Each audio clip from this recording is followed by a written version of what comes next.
Special Operations, Covert Ops, Espionage, The Team House, with your hosts, Jack Murphy and David Park. Hey folks, welcome to episode 321 of The Team House. I'm Jack Murphy here with Dave Park, and our guest on tonight's show is Mike Howard. He is a retired CIA operations officer. We're really excited to have him on the show tonight. I'll kick it over to Dave for a shout out to one of our sponsors. Hey, if you sleep hot at night, you know just how disruptive it can be. Whether you're having trouble falling asleep, you're waking up sweating in the middle of the night, or all the above, that's where GhostBed can help. As the makers of the coolest beds in the world, GhostBed is your go-to for cooling mattresses, cooling pillows, and even cooling bedding. From their signature Ghost Ice fabric to patented technology that adjusts with your body temperature, every GhostBed mattress is designed with cooling in mind. So whether you want a plusher mattress that cushions your shoulders and hips, or a firmer option with exceptional support, your GhostBed will keep you cool and comfortable all night long. When you purchase GhostBed mattress, your comfort is guaranteed. You can try out your mattress for a 101 nights risk-free and make sure it's the right fit for you. Plus, they offer free shipping and most items ship within 24 hours. If you're not sure which GhostBed is for you, check out their mattress quiz. You'll answer a few questions to get your personalized recommendation, or reach out to the friendly team of sleep experts for all the help you need. Even better, Team House listeners can get 50% off site-wide for a limited time. Just visit ghostbed.com/house and use code HOUSE at checkout. Again, that's ghostbed.com/house with the code HOUSE at checkout to save a whopping 50% off site-wide. Look, even if you're not in the market for a new mattress or whatever, check out their cooling pillows. I mean, they're awesome. Their linens, their bedding, great stuff. So, Mike, thank you for coming on the show tonight. You got introduced to us by Rick Prado, which is apropos because we're here smoking cigars, and he's right. he's one of my 2 or 3 go-to guys for cigar recommendations. That's racist. Well, because he's Cuban. Yeah. But he knows yeah, okay, I'm leaving the show now. I can't be on a racist show. I know. So, Mike, tell us a little bit about, how you grew up and how that took you towards governmental service. Okay, good. First of all, thanks to both of you, Jack and Dave, for having me on. It's an honor, and just looking forward to this conversation. And I really appreciate your backgrounds and everything you did to serve our great nation. So thank you for that. Well, I grew up. I was born in Waltham, Massachusetts. I'm an Army brat. My dad did 20 years in the Army. He retired as a sergeant first class. He had kind of an unusual career. I barely know Waltham. California is what I consider home. He went from Waltham to move the family to Fort Lewis, Washington State, and then eventually ended up in Fort Ord, California. And that's the area that I call home on Monterey Peninsula. He did a tour of Vietnam, 67, 68. And then an unaccompanied tour to 71 to 72 to Germany. But like a lot of the NCOs on the block, and it was later in life I realized how unusual it was, he was basically stationary there in Fort Ord. So that was home. And I'm half Japanese, so my mother, he met my mom when he was stationed in Japan back in the day. And obviously she immigrated to the U.S. And we grew up in a nice little suburban community called Marina. We lived on base for a little while, and then they built this city called Marina. And a lot of the GIs wanted to move off base, so they went there with their spouses and raised their kids there. In terms of, and I had a really normal middle class upbringing. Used to get everything. I was the only child. I had a brother that he died when I was 5 years old. When I was 5 years old, and he was 4 years old. We were actually back in Germany later when I was a kid. I can get into that a little bit. But in terms of how I ended up with thinking about the government, it's I guess it's unusual. I was one of those kids that always knew what I wanted to do, and I think it's because I probably watched too many cop shows. Back when I was growing up, I'm 68 right now. I'll be 69 in August. So I was born in 56, so I grew up with, Dragnet, all these shows from the late 50s, detective shows, cop shows, and I watched them. I think at one point, my mom told me that when I was, I don't know, a little bit, and my dad came home from work and he said something to me and I wasn't listening to him. I was just watching, focused on some cop show. So that's all I always wanted to be. And when I, like birthdays and Christmas, I always wanted detective guns or army, toys and all this other kind of stuff. Were you interested And in were you, I So, just go ahead. wanted to interrupt real quick. I just wanted to ask, were you into like Bruce Lee and things like that? Because I see the karate, Aikido stuff behind you. Yeah. That came later in life when I realized that I had no physical skills like playing football or basketball, and the only thing that I was ever good at was that. And that was age 14, but I'll kind of progress to that. But so I always knew what I wanted to do. And even in the 8th grade, I was a library assistant at our junior high school. And I always remember the librarian, Frances Brown. Her husband was the resident agent for the FBI for Monterey County. And she gave me all this information that he would provide for me. And I asked if he would come to school and speak to the students and all that kind of stuff. So I was always into it. I even got to the point one time in my life when I was probably 10-ish. I asked my mom for a map of the U.S. And in my little simple brain, I would write to, I don't know, let's say Alaska State Police, Juneau, Alaska. Hi, my name is Mike Howard. I'm 10. I want to be a police officer someday. Could you send me any information? And holy smokes, I was getting letters and packages all the time with patches and information.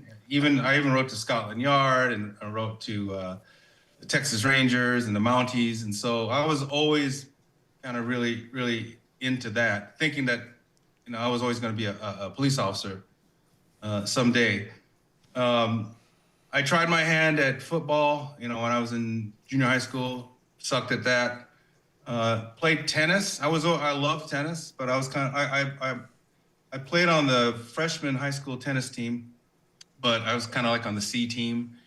But then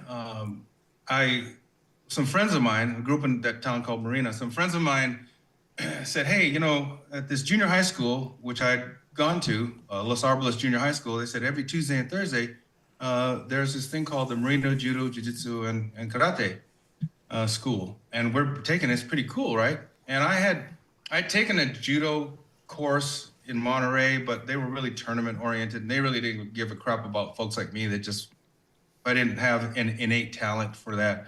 So my mom took me out of that one, but I went into this one, and it was like the greatest thing since sliced bread. We had head instructor John Calhoun and several other instructors, and they taught, unlike today, I think in a lot of martial arts schools, they taught not just the techniques of martial arts, but the philosophy.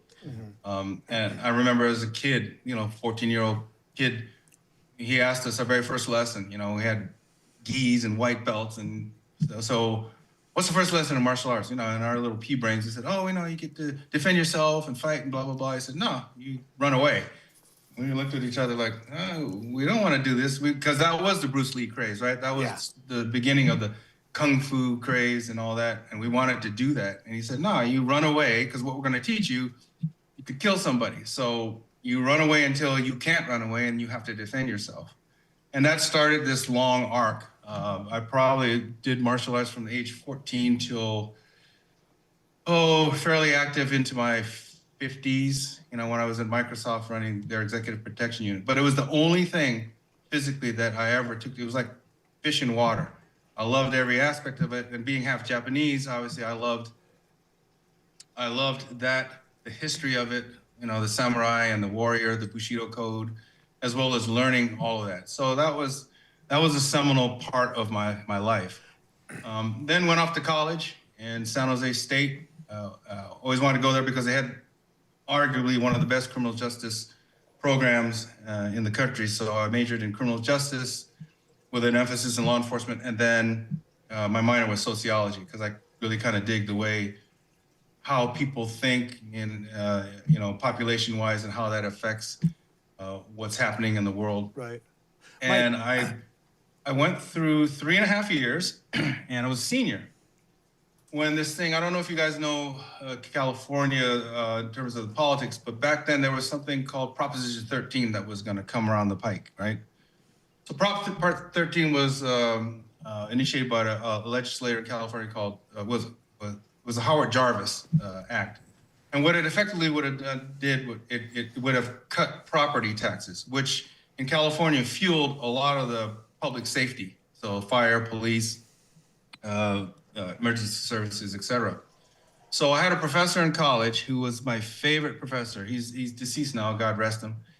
Tom McNerney. He'd been a former Oakland police officer, detective, was injured on the job. They were surveilling an auto burglary theft ring, and he got out in front of one of the cars, blasted at it, and the guy hit him and shattered his leg. He survived, but he left on disability and went to teach at San Jose State. And he was one of the coolest professors too, because I'm kind of getting aside, but it's worth noting. He tried to bring a lot of realism into class.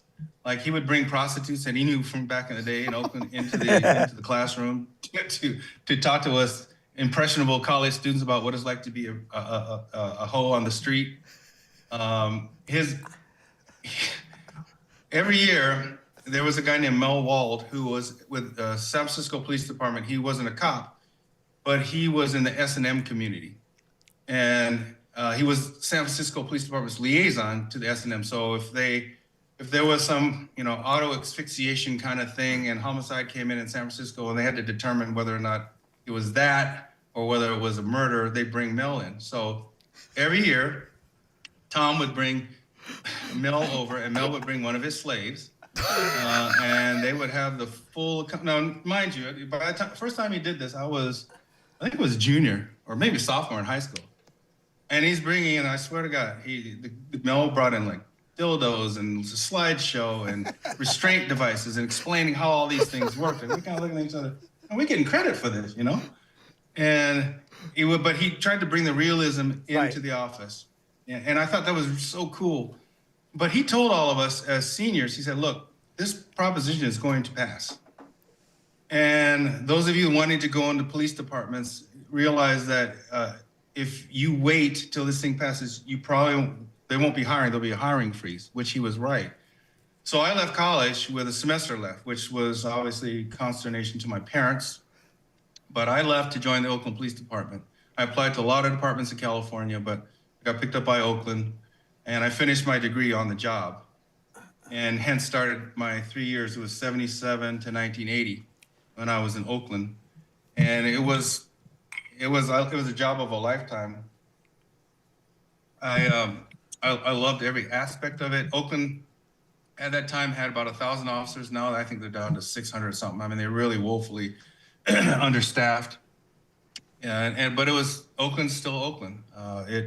There are some nice areas up in the Oakland Hills, and around Lake Merritt, kind of the middle of West Oakland. But it's all where I worked in West Oakland. There were pimps and prostitutes, gangs, ghettos. They call them the hood now. There was just a lot of stuff going on. So in 1 year, in my first year as a rookie, I probably learned as much as a lot of folks that have been in smaller departments, 10 years. Yeah. I can remember, and stop me if I'm Mike, I just want to ask you, because you when you were growing up, you had this fixation with police. Was there, because I know that, and there were a lot of cop shows from the 60s and 70s. SWAT came out and stuff like. Was there a certain type of policing that you thought you wanted to do? Like, did you want to be a beat cop? Did you want to be a detective? Did you want to be a special tactics guy? Like, was there something in your mind you wanted? Yeah, I always wanted to be a detective. I thought, and because when I was growing up, that was before obviously SWAT. I remember SWAT as a teenager, but I always wanted to be a detective. I thought the coolest things were to be a detective, and then eventually my goal in life was eventually to leave the police department after retirement and become a private eye. And I always that was kind of the goal. Yeah. And at one point I toyed with joining the bureau, being an FBI, and even when I was a cop in Oakland, the bureau has a program where if you do 3 years in a professional capacity, whether it's law enforcement or basically you can be a school teacher, you then can apply to become an FBI agent. But yeah, I always thought I'd stick with I always wanted a big city though. I always Yeah. wanted a big city department. I never want to work for a small town. Not taking anything away from small town cops, they're risking their lives too. But I just think you learn a lot more when you're doing what we did in the big city on a daily basis. You're making car stops every single day. I mean, you're doing, I remember they had a program in Oakland. I don't know if they still have it, where once a year they would bring officers from different parts of California, smaller departments, to ride with us. And I had this one guy who was a sergeant. So this is starting my second year. And he rode with me, and great guy, nice guy. He was a sergeant from, I think, someplace in Northern California. He'd been on 10 years. And we're rolling on Saturday, and we're rolling to a, 459 burglary in progress, or 187 murder, or 211 robbery in progress. And we're just doing it. And at one point, there's a burglar in this one kind of factory area, so we set up a perimeter, and we're getting ready to call in the dogs and the helicopters, and he looks at me and he said, "You guys do this all the time?" And it just always struck me, right? I mean, This dude has been 10 years, and again, in my youth, I'm thinking, wow, he's asking me that, and I said, yeah, this is kind of the SOP, right? This is what we do.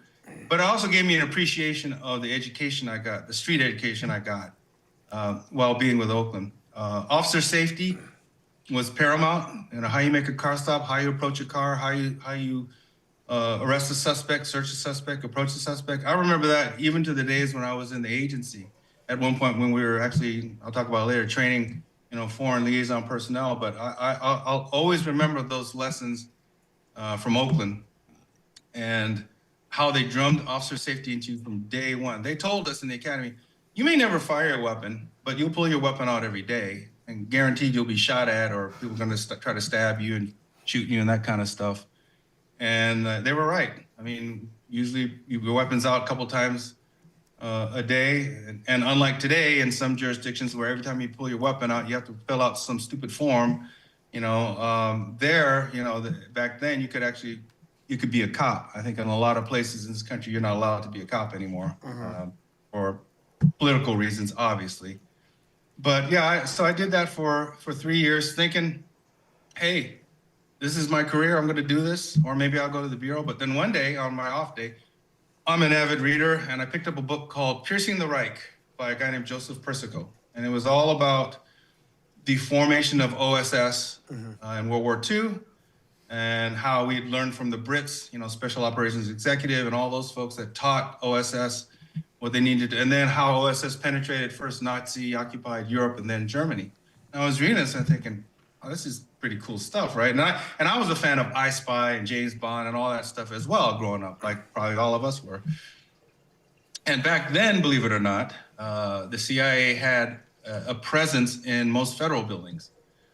So I went across the Bay Bridge one day from Oakland to San Francisco on my day off, and went and sought out the CIA office.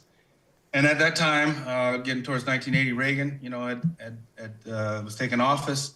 Reagan was rebuilding military, law enforcement, intelligence capabilities after it basically been decimated under the last regime.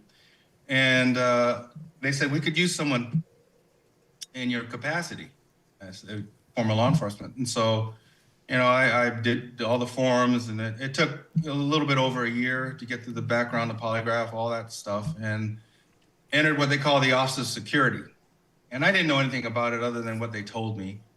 And Office of Security provides security for CIA facilities and personnel.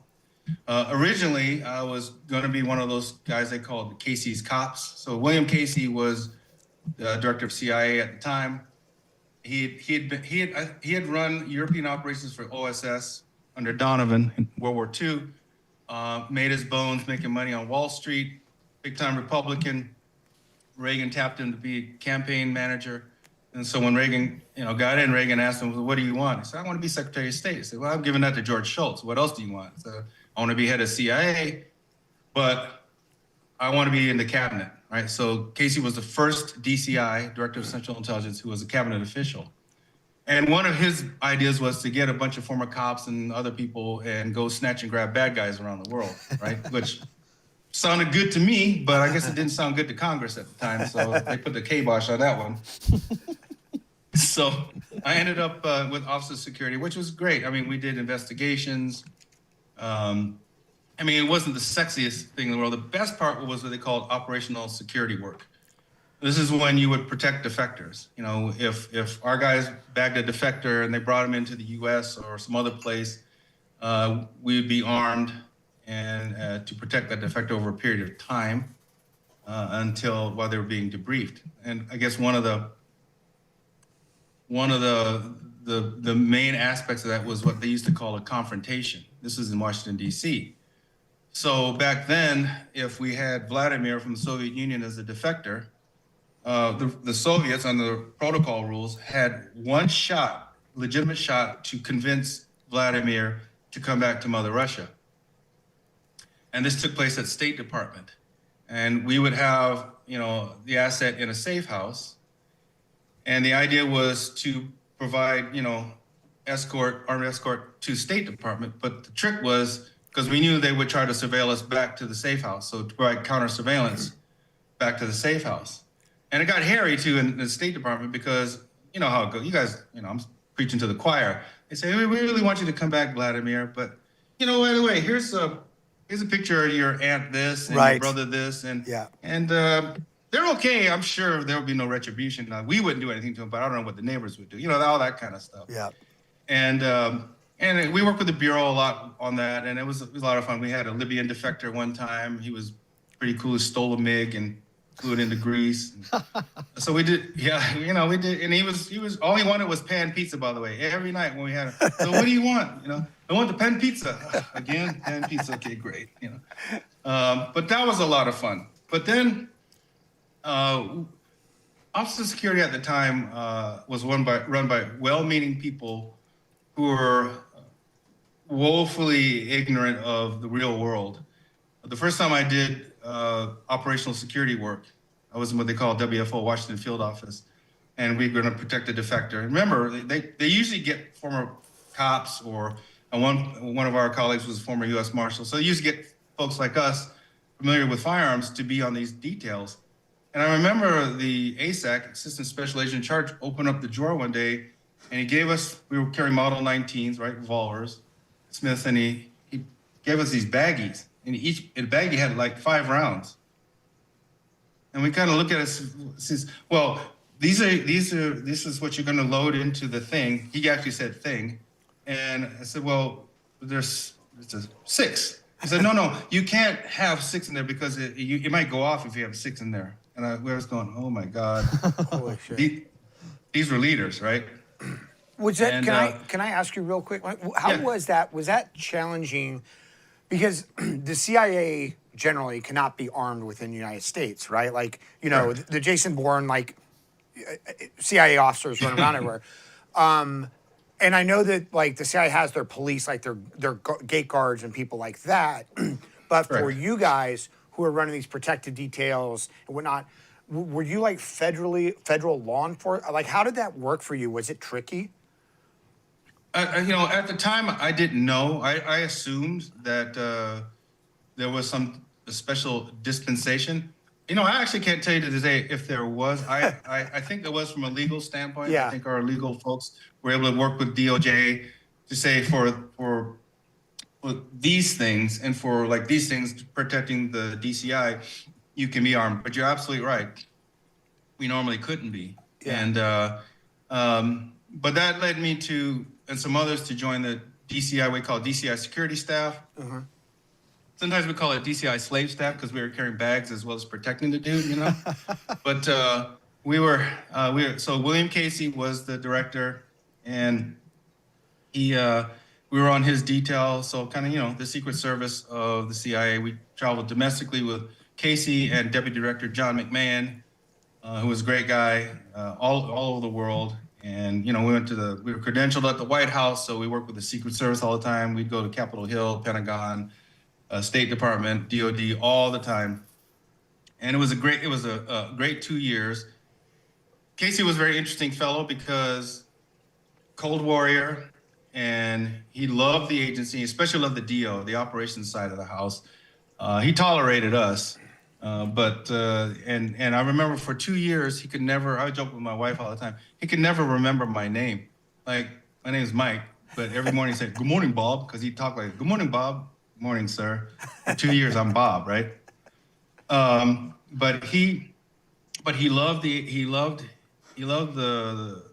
Cold Warriors, the operations officers working in the field. And it was we got to see the world, and it was, we treated very well. We flew out of Andrews in a special plane with a VIP package, and it was a really great experience to work with a lot of different. It was kind of my first inkling of working with foreign liaison, because if we went to South Korea, we worked with Blue House and some of those other folks, Korean CIA and et cetera. So my first experience working with foreign liaison personnel, and I loved it. Now, we were the leaders of Office of Security at the time routinely called us cowboys, crybabies, and gun nuts, because they didn't know anything about guns. They grudgingly had to do this in terms of protecting the director, because that was the mandate from on high. But they didn't really want that responsibility. But it was a great time. And then I think I was talking to Dave earlier, but one day towards the end of our tour, there's 4 of us, and all of us were former law enforcement. My best friend Scott Kafer, former LAPD bomb squad, and 2 other guys, all law enforcement. And we were working on a Saturday, and Claire George, who's since deceased, legend in the agency, mostly Europe, but was the director of operations at the time, the DO. Always wore these cool-looking Italian suits with the hankies and all that, but just an old-fashioned Cold Warrior, but a great guy. He came up to us one day and says, "Oh, hey, Casey's guys, how you guys doing?" I said, "Yeah." He said, "Well, there's a thing that we're forming up called CTC, and CTC is Counterterrorism Center, and I think you guys would be good for it." And we thought, wow, interesting. So we got some entrees into this one particular unit, and met with a guy named Bill Cervenak, who we'll talk about in a little while, who's a mentor to many of us, and ended up making the jump to the dark side. And it was, as we call it, and it was probably the best career move I ever made, at least in terms of the agency, because while I enjoyed my time in OS security, the main part of the agency, when I say main, I don't denigrate any other part of the agency. We all work together to protect our country, but to me, the heart and soul are the operations folks, the ones that actually go out and spot, assist, develop, recruit assets, or run covert operations or whatever, special activities. And so we went to a unit that was under this Bill Cervenak, and Cervenak had been a Marine in Vietnam. He fought in the Battle of Hue. He was one of our paramilitary guys. He'd been, I think he was a captain when he left the Corps. And then really great career, big guy, burly, but just had a heart of gold, taught me so much about leadership. And we worked for him, and our job was to go around the world to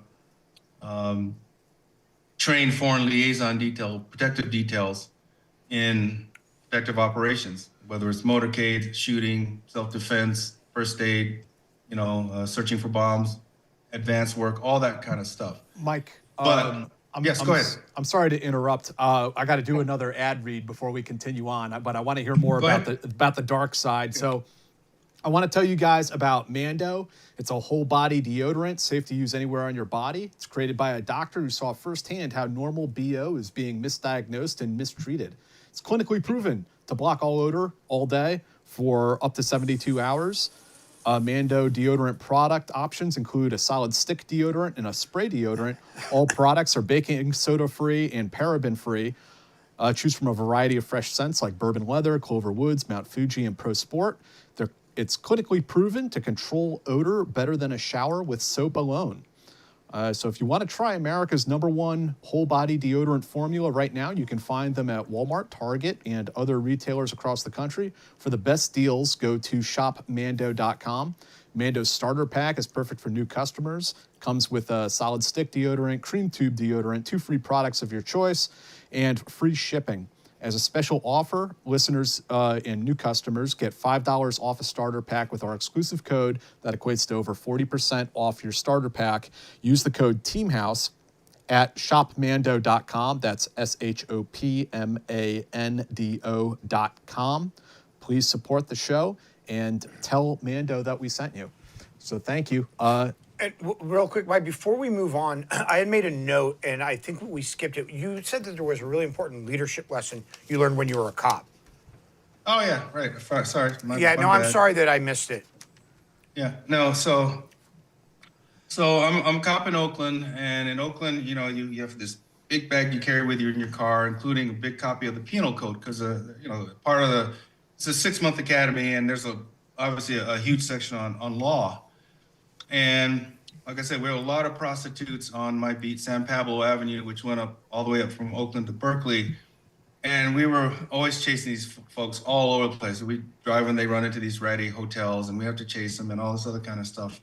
So one day I see these 3 gals, and by this time, they know me, I know them by name. I got to the point where if I pulled over a car and there was like a hooker and a trick, if I shined my spotlight from the back of their head, I knew who that trick was, who the hooker was. I could just tell, right? Because you bust them enough times.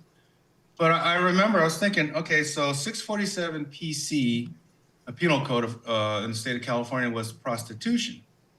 And so I thought, is there something else I could get them on, right? So I'm reading the penal code, and I find something. It says when 2 or more people are gathered together to commit a criminal act, they're in violation of the law. I said, aha, my little 21-year-old brain, very, enthusiastic cop. And I get out of the car, and they said, yeah, Officer Harris.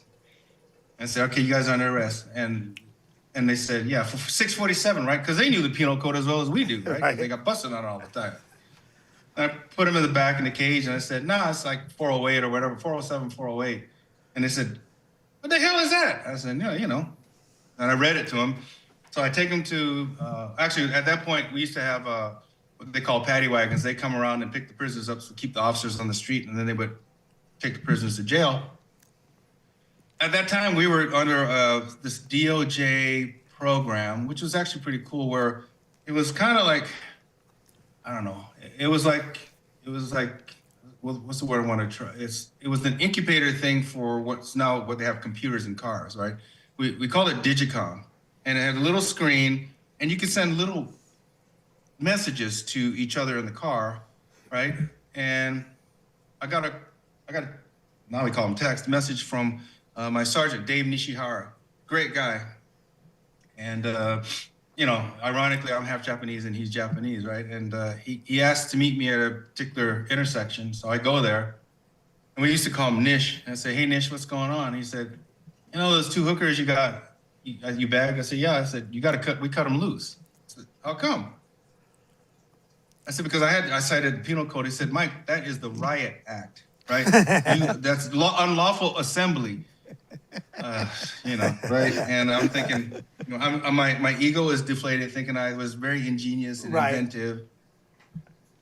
And he said, okay, look, 2 things. You should have thought this one through a little bit more. Because I'm not going to write you up. He said, but he said, I know why you did what you did. You're doing it for all the right reasons. You just stepped in it, right? So he had to cut these gals loose.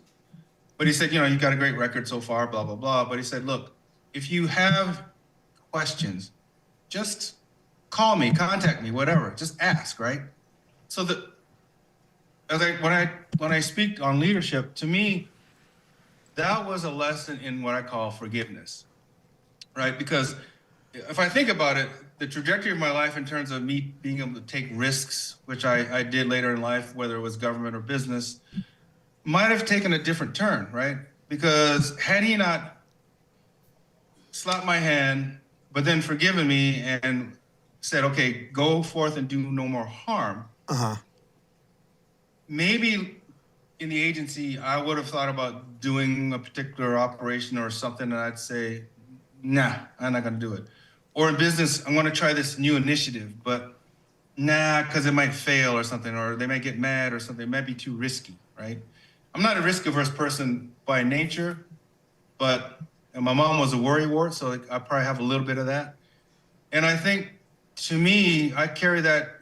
That's how I can remember it at age 68 when that was happened to me when I was 21 years old. I can remember the power of forgiveness and understanding. And so I try to put that to work every time, when I started becoming a leader, first in the agency and then at Microsoft, is to remember that if well-meaning people are doing good things, yes, there are times when you have to discipline, and there are times when people are going to have to be taken to task for doing something egregious. But there are also times when the art of forgiveness needs to come into play in order to rebuild somebody so that they're willing to take calculated risks that might help the cause, the enterprise, whatever you're involved in. So that was the lesson I learned from Nishihara. So take us to this new unit that you guys are standing up where you're going to train foreign liaison. And did they send you guys to the farm for that? Did they put you in the DO pipeline, or how did that work for you guys?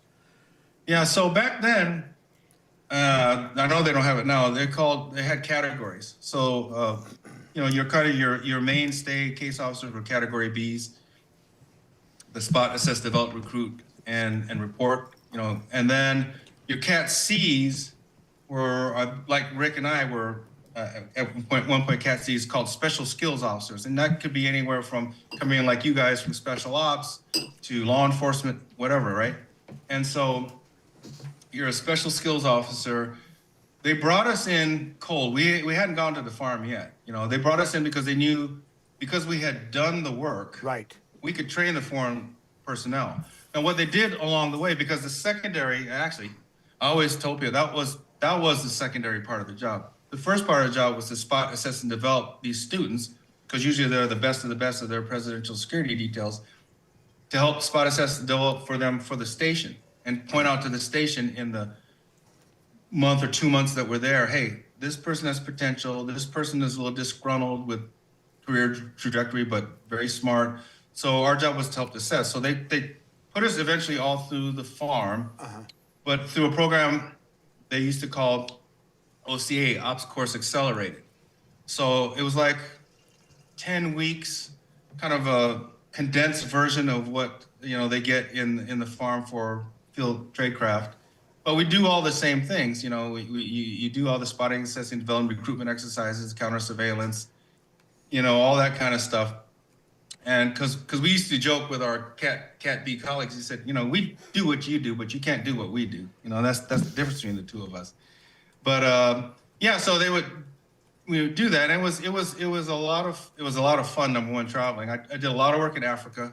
My first trip was to Zaire to train President Mobutu's detail, being a dictator, but he was our dictator, obviously, because we had the war going on in Angola. And I trained his unit and did a lot of what they call Francophone Africa, so Gabon and Conakry, Guinea, and we did Nigeria. And then ended up going to South Africa during apartheid, which was very interesting, being, African-American. And so we traveled on a dip passport. We used to joke, I slapped that dip passport right on my forehead, right, as we entered the country, just so they would.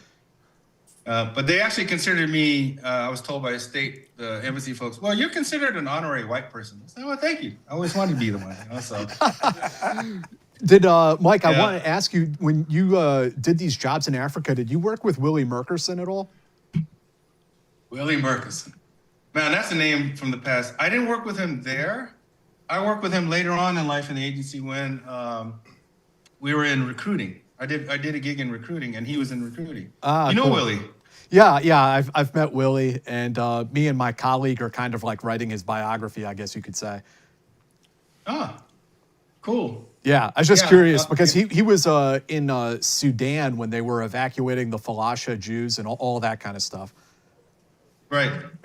Yeah, Willie, I haven't heard that name. Wow. I literally have not heard that name in a long time. So, he is an incredible guy. As I understand, the last I understood it, they were relooking at his Distinguished Service Cross from Vietnam to see if it needs to be upgraded. So we'll see what happens there. But so apartheid South Africa, that must have been an interesting experience.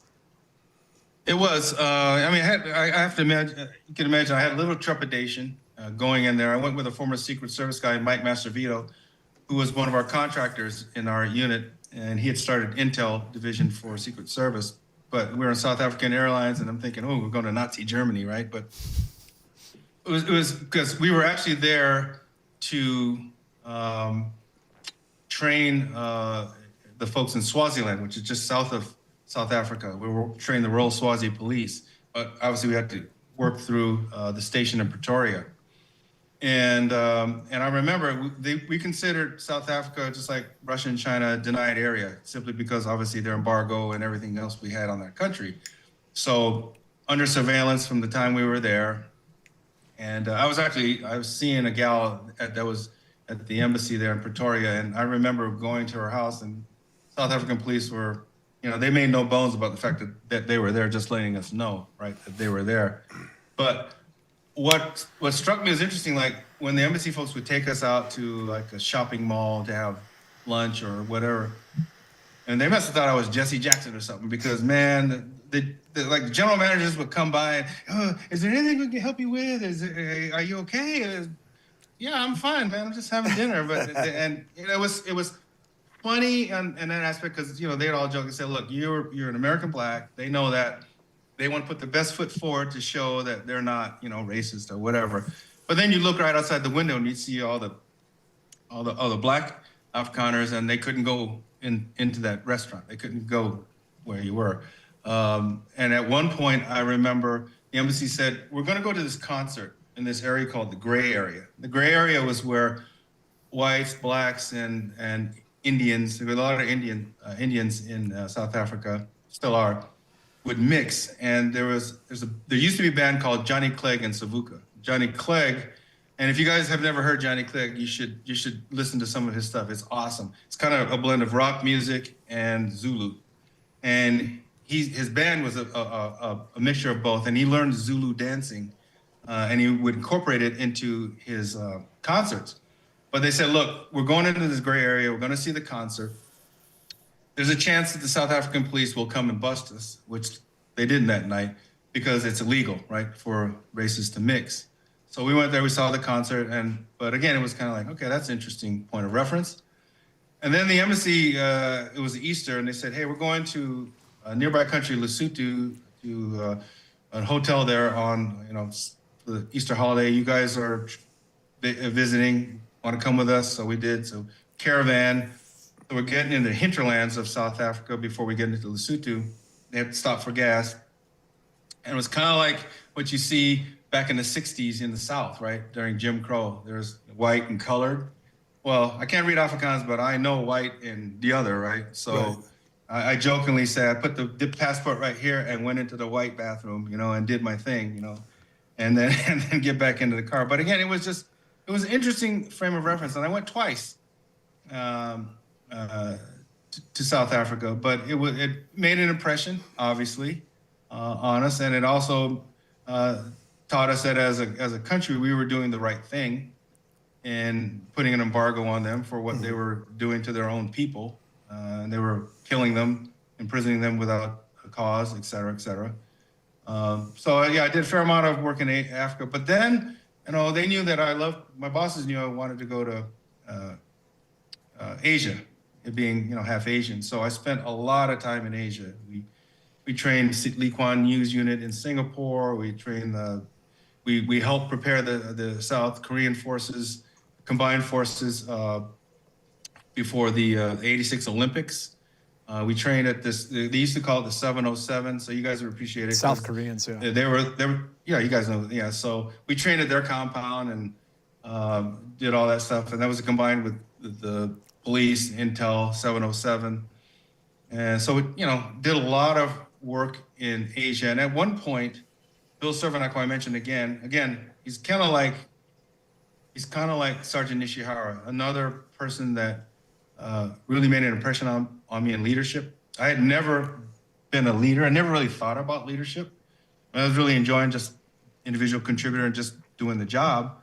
And one day he calls me in and he calls Scott Kafer, who I mentioned before, and he said, look, I'm going to make you guys team leaders. And so now we're going to lead the teams overseas to do all this kind of stuff. But he said, you know what?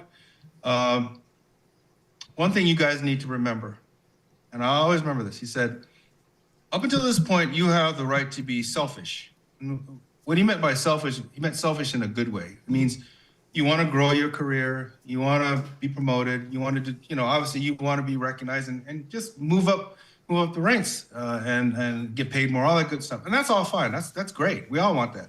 But he said, now you got to flip that around as a leader. You got to learn to be selfless, right? So now it's not about you first. It's about your team, right? It's about the troops first. It's about what they need. What are their personnel issues? What are their professional issues? How do you mentor them? How do you get them to where they want to be? How do you discipline if you have to discipline? That all is part and parcel. He said, you've got to flip that switch. And kind of knew what he meant. And obviously over a period of time, I really understood what he meant. And to me, it's one of the things that people in leadership positions, some people don't ever get, right? They still haven't made that switch. It's still all about them first and not about the troops first. And Colin Powell had a great phrase, the field is right until proven wrong. And I always thought, coming from General Powell, that was an awesome statement. And it's really what SubReddit back in the day was talking about. That if you equip your team, you train them, you mentor them, and you let them do their jobs. You don't micromanage them. You pull the reins if you need to pull the reins. Otherwise, you let them do their work. And as he said, look, if your troops do a good job for you, you'll get promoted. You'll get all the things you want, right? Right. But that was the first leadership position I had. And once I had a taste of it, I realized, I like leading. I like the responsibility. You guys know you're leaders. It's a two-edged sword, right? There's the good part about it, but then there's the other part. Right. And you just gotta take the good with the bad. So I did that for 2 years, and then I wanted to go.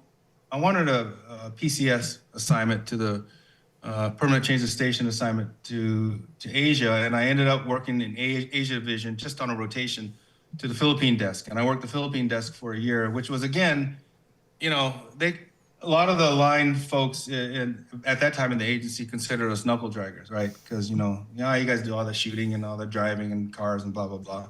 So sitting at a desk with a guy named Ken Degler, who was a branch chief, and he was a Category B straight case officer, but he was great. He had a lot of patience with me. I thought I knew how to write cables. I didn't know how to write cables for shit. He taught me how to write cables and ops reports and the meetings at headquarters that I was never privy to because we were always in an outside building and that other unit was serving at. So getting back to the main shed and just kind of understanding how that works was a great education. But that was the time when we had two bases in the Philippines, Subic Naval Base and Clark Air Force Base. And our main opponent there was New People's Army. There was the armed wing of the Communist Party of the Philippines. And I remember I spent a year there prior to PCSing to the Philippines in '89. But I remember I was like, and you guys will remember this, is when Nick Rowe got killed. Yep. Mm-hmm. And, right, you remember that? And I remember I got a call one night from Ken. He said, Nick Rowe was just assassinated, right? So he was working for Just Mag, Joint U.S. Military Assistance Group, and he got killed by the NPA. And so when I flew into Manila, you could cut the fear with a knife, right? Mm-hmm. Because they killed Colonel Rowe there in the heart of Manila, but at the same time, they'd been killing airmen and naval personnel outside of Clark and Subic, left and right, as well as killing Philippine military, police, government personnel in Manila and other parts. And the NPA were very good. They had the Sparrow units. They were very good at what they were doing. Yeah. And so my first job, that was before Prado. Prado got there the year later. I was working with a different group, but I was with liaison branch, they called it. So you work with Philippine liaison. We were declared to the Philippine government, which meant that we were probably blown in terms of the MPA because we knew they were infiltrated. Right. So we were the only ones allowed to be armed full time in the station. But our station chief, Ted Grohl at the time, I met him one time when we took Casey to Bangkok. He had been the COS there, and now he was COS. And they said, okay, you're working liaison branch. You'll liaise with the Philippine National Police. You'll liaise with the NICA, the National Intelligence Coordinating Agency, their version of the CIA. But they also, because of my background, they wanted me to figure out security for the embassy, because they didn't have their own embassy. They had the RSOs, right? Right. But they didn't have their own station security personnel. And the RSO shop that time was really good. A guy named Phil Jornlin. He really wanted to liaise with us, the agency. And once I got to know him, we hit it off very well. So we sent out, we had called for first a counter surveillance team to help protect and it wasn't their bread and butter, right, to do protection, but everyone on the counter surveillance team, at that point, Bill Cervenak, who I mentioned, had been moved to another organization, which they were the counter surveillance organization for CIA and for under CTC. And I asked for them to come out. So Cervenak and a bunch of guys came out, and they were all, we had former South African Special Forces and, all these other folks in there. And so my job was to kind of oversee their activities until security, the old Office of Security, could come up with a group of shooters that could come out and actually do the protection piece. So my first year was really a lot of that. And of course, at that point, it was almost like they put everything they could into that 1 year. The man upstairs, I was under 2 coup attempts, under the president there. And then we had earthquake, we had, all kinds of things going on. At one point during one of the coup attempts against President Aquino, they sent 200 Marines in from Subic to ring the embassy. And I remember we had an OP on top of the embassy. And one of the coolest things that I remember during that time was the rebel Philippine jets were strafing a nearby island that we could see from the embassy. And all of a sudden, Aquino asked Bush for help. And so they scrambled jets out of Clark. And the jets just kind of did 1 pass, 2 pass, and then all of a sudden, Philippine jets just took off, right? And so that was, I was doing a lot of that sort of non-traditional case officer work, though we did have to extract a case officer behind, enemy lines. He was with some of his assets, a family, and couldn't get through. So we brought in, we kind of loaded up an armored vehicle, weapons, and we figured out a way to get to him and figure out a way to get back to the embassy without, getting shot and noticed. And that was kind of the first year. The second year, new regime, and that's when Prado came in, a guy named Dave Knowlton. I don't know if Rick mentioned Dave. Dave had been a LERP in Vietnam, and he's deceased now, but the dude was a character, man. I mean, the guy was, if you looked at him, his pictures in college, he looked like Charles Manson, right? Druggy and all this other kind of stuff. The dude's, his daddy at one point had been commandant of West Point. His brother, I guess he had been in 82nd Airborne. Dave was black sheep of the family, busted in the 70s for stealing cars, given an ultimatum, go to jail, go in the Army, went in the Army, got into the LERPs, did a lot of bad shit in Vietnam, in terms of, fighting bad guys. Hero, in my opinion. Became drill sergeant for a little bit, left the military, went to the University of Miami. That's when he started looking like Charles Manson, dope and all this other kind of stuff. And somehow, I don't know how the hell he passed the polygraph, but he got into the agency, right? And when we met him, he had taken over from the previous, so we worked in liaison branch, so he was the new chief liaison branch. Prado was there. And not taking anything away from the old regime, but this was like a breath of fresh air, because they were people that spoke my language, right? They were all, like, Prado's background. We all thought alike. We spoke, we understood each other, and we weren't averse to kinetic stuff, and it was really cool. And he was, again, another, both Prado and Dave really, I think, lent a lot to my leadership, career, acumen, whatever you want to call it. But then I really got involved in a lot of the sort of the line case officer stuff. I was running assets and, got away from that security stuff. And really, we were taking it to the MPA big time. We were able to, because you know how it is in embassies or even with joint operations, it's sometimes hard to wrangle all these people together, even though you have a common enemy.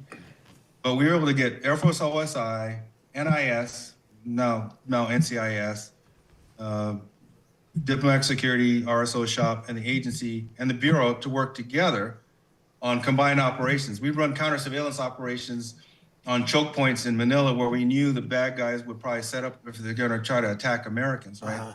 Coming in. We'd have decoys, and we even had a program which was really cool. One of my assets was a member of the military intelligence in the Philippines.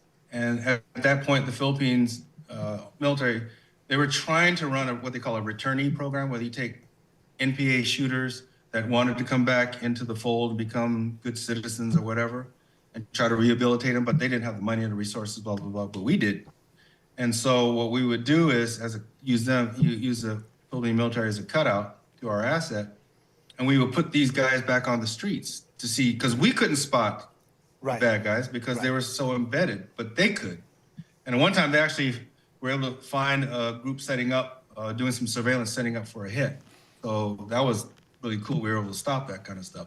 But we're doing all that kind of stuff. Plus, and I think I sent you a picture, where we had a new SIGINT boat that was going to hopefully do some DFing with bad guys up in Indian country. So Proud and I went up there, and we were able to go with the Philippine Navy SEALs and try to, and we had the tech guys on there trying to work their stuff. And the one thing I remember about that was not so much, just going after bad guys, was we had all these, new buoyancy compensator devices and all this cool stuff. And we get on the deck the next morning, and it's all these, I don't remember, do you remember a show called Sea Hunt? Yeah. Okay, so you remember Lloyd Bridges had on the steel tanks? Yeah. Well, that's what they had, steel tanks, and so we were looking at each other like, okay.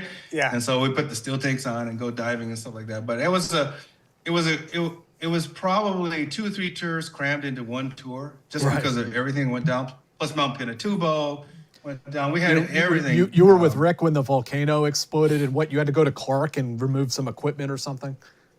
Yeah, I mean the ashes had actually crushed a couple of the buildings there that we had. Wow. We had to, Mike, we had to go there. Yeah, I think this is kind of an interesting piece of history, it sounds like, because like when we think of the modern agency, we've talked to people who were GRS and paramilitary, CTC, these things, but it sounds like back then, there weren't like these super clear divisions because some of the stuff that you did sounded more like GRS, which, doesn't go into ops now, right? But you guys, because you were special skills, you had more of this flexibility to move in and out of these different roles. Yeah, no, you're 100% right. In fact, we like to say that the first group of people we brought in from the Office of Security after the counter surveillance team was released, and they brought in was kind of eventually the impetus for what became GRS, to bring in armed personnel to protect folks. But you're right, there was a lot more autonomy back then to be creative. I think because there was a threat, we needed to take care of that threat. Now, certainly there was bureaucracy. I remember Dave, so believe it or not, even in a danger post, we were considered behind Bogota, so we were the number 2 danger post at the point in the U.S. and in the world. So back then, the agency gave you Browning high powers, fine weapon, right? And shotguns. But first of all, most case officers, the only time they ever shoot is in the farm. They never shoot anyway, and they don't. So it was kind of like, you might as well give them a hammer, and they could just throw the hammer because they're never going to deploy their weapon fast enough. But then Dave said, this is bullshit.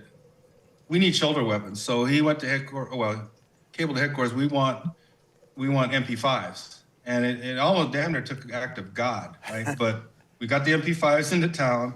They brought in some folks from Ground Branch to train us over at Clark, and then we carried those, and we were driving armored cars. And but it was that kind of thing. I can't say it was cowboy, but it was cowboy-like. Right, right. We knew our lane.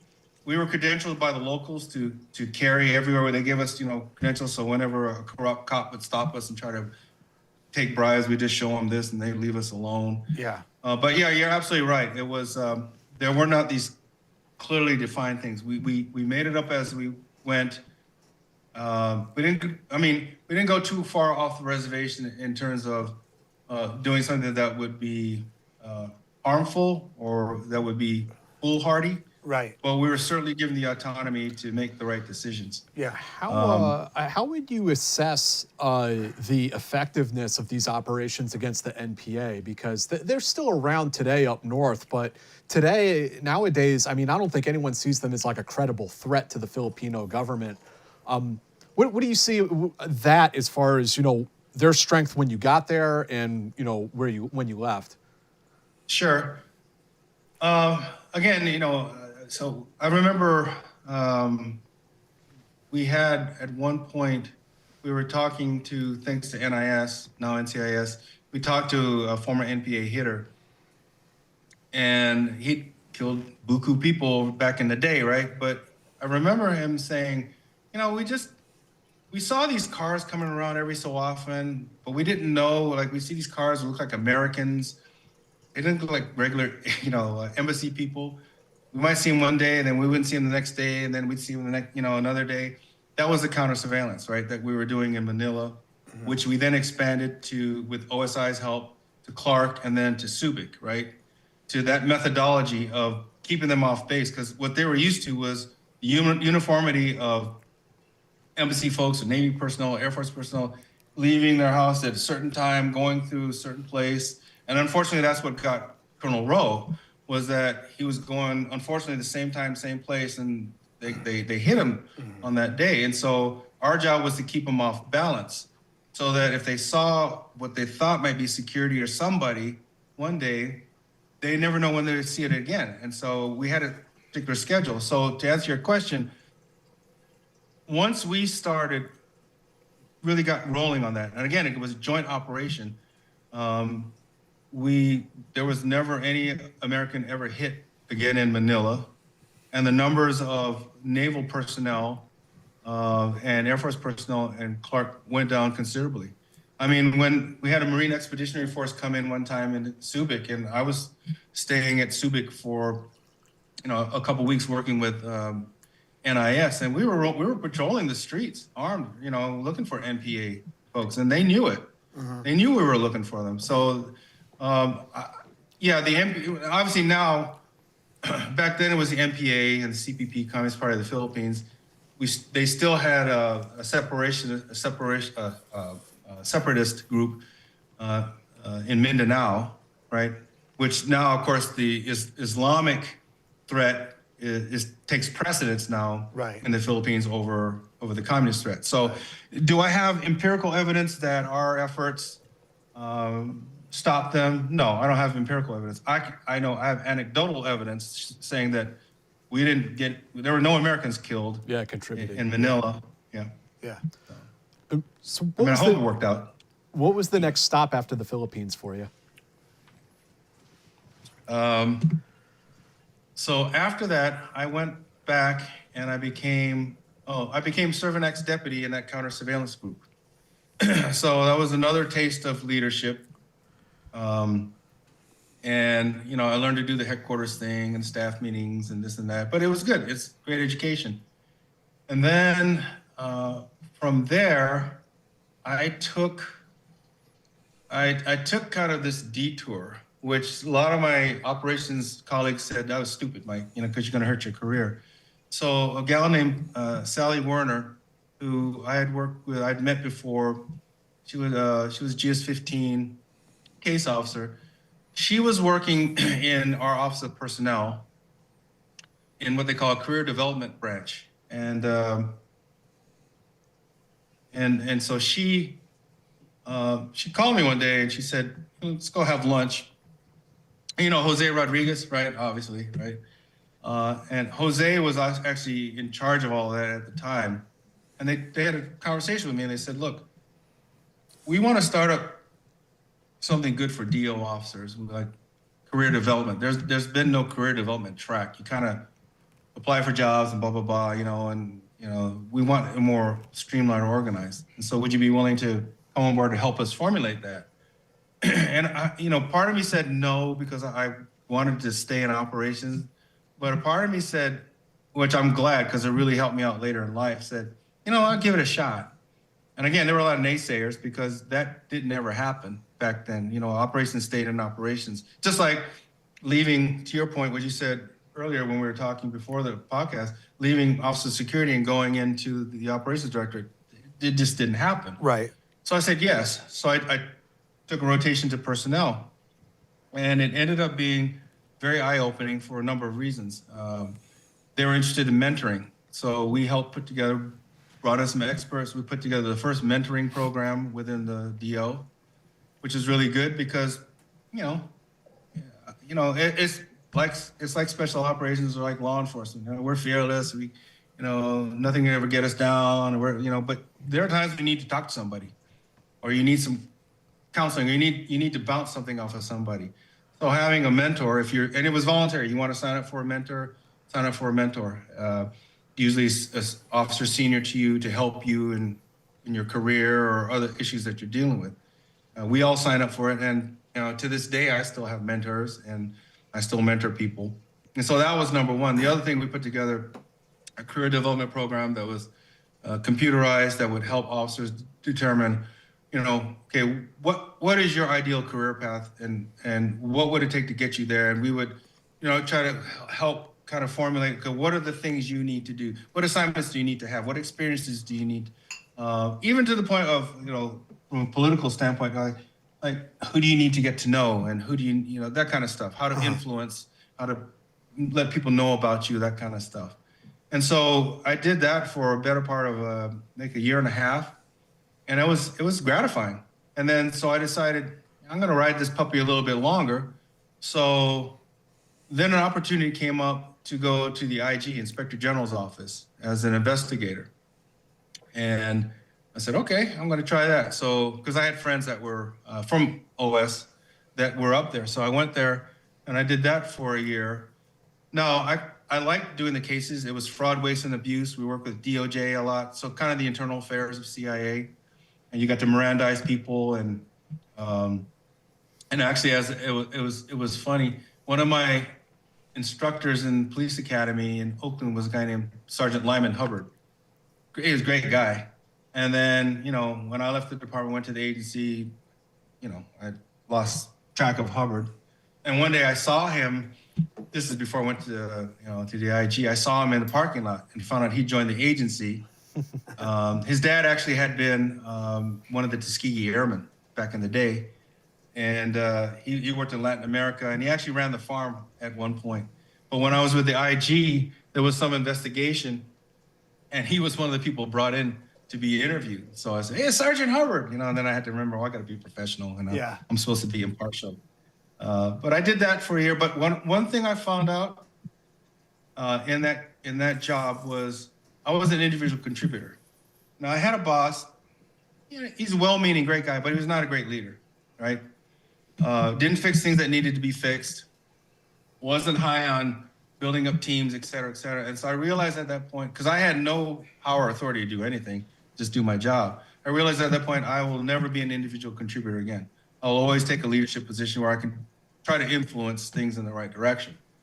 So the next job I took was in the Office of Military Affairs, OMA. It was created after the first Gulf War, when there were some disconnects between DOD, military, and the agency. So it was a pretty cool setup. You had 2 06s. So you had an Army colonel named Colonel Quirk, who became brigadier when I was there, and Marsha Barkell, who I remember when I was in the Casey days. She was a Navy captain. She used to run the IC Intelligence Community building there in DC. So they ran their shops, and one part of the shop was our they were DCI representatives. So we had DCI representatives out of OMA in all the major military commands to, help coordinate, obviously between the agency, station, and DOD. So Colonel Quirk and his folks ran that. And then Captain Barkell and her team ran the education program. So let's say you had DFATs, defense attaches that were going overseas, right? They would come to OMA and get kind of a briefing, dog and pony show on these are how stations work, and this is kind of what case officers do. This is what the agency does, and they bring in all different parts of the military to go through this education. I was brought in as the XO. The organization was run by a DO officer, Tom Cilio, who'd been with our National Resources, our domestic arm. Number 2 was a DI intelligence analyst, senior, but they didn't have. They kind of didn't have anybody to kind of ride or herd over day-to-day things like admin or finance or this kind of stuff. And so, not that I was an admin and finance person, but they wanted somebody to coordinate and make sure everybody was talking to each other. And it was a great job. I enjoyed the heck out of it. I learned a lot. Obviously about military. I'd worked with the military in the past, but you get really in depth. And we even went to DIA to brief some of the DIA folks on what we do in the agency. But it was a really good assignment, and I really enjoyed doing that. And I did that for a better part of a year and got things together and got everything coordinated. But then I had the urge to go back to operations. And then I went back to the DO, and I took over what they then called the Other World Branch. So this was all non-Islamic terrorists. So, Red Army faction, the PKK out of Turkey, Tamil Tigers, all these other different groups. I kind of worked that for a year as the branch chief.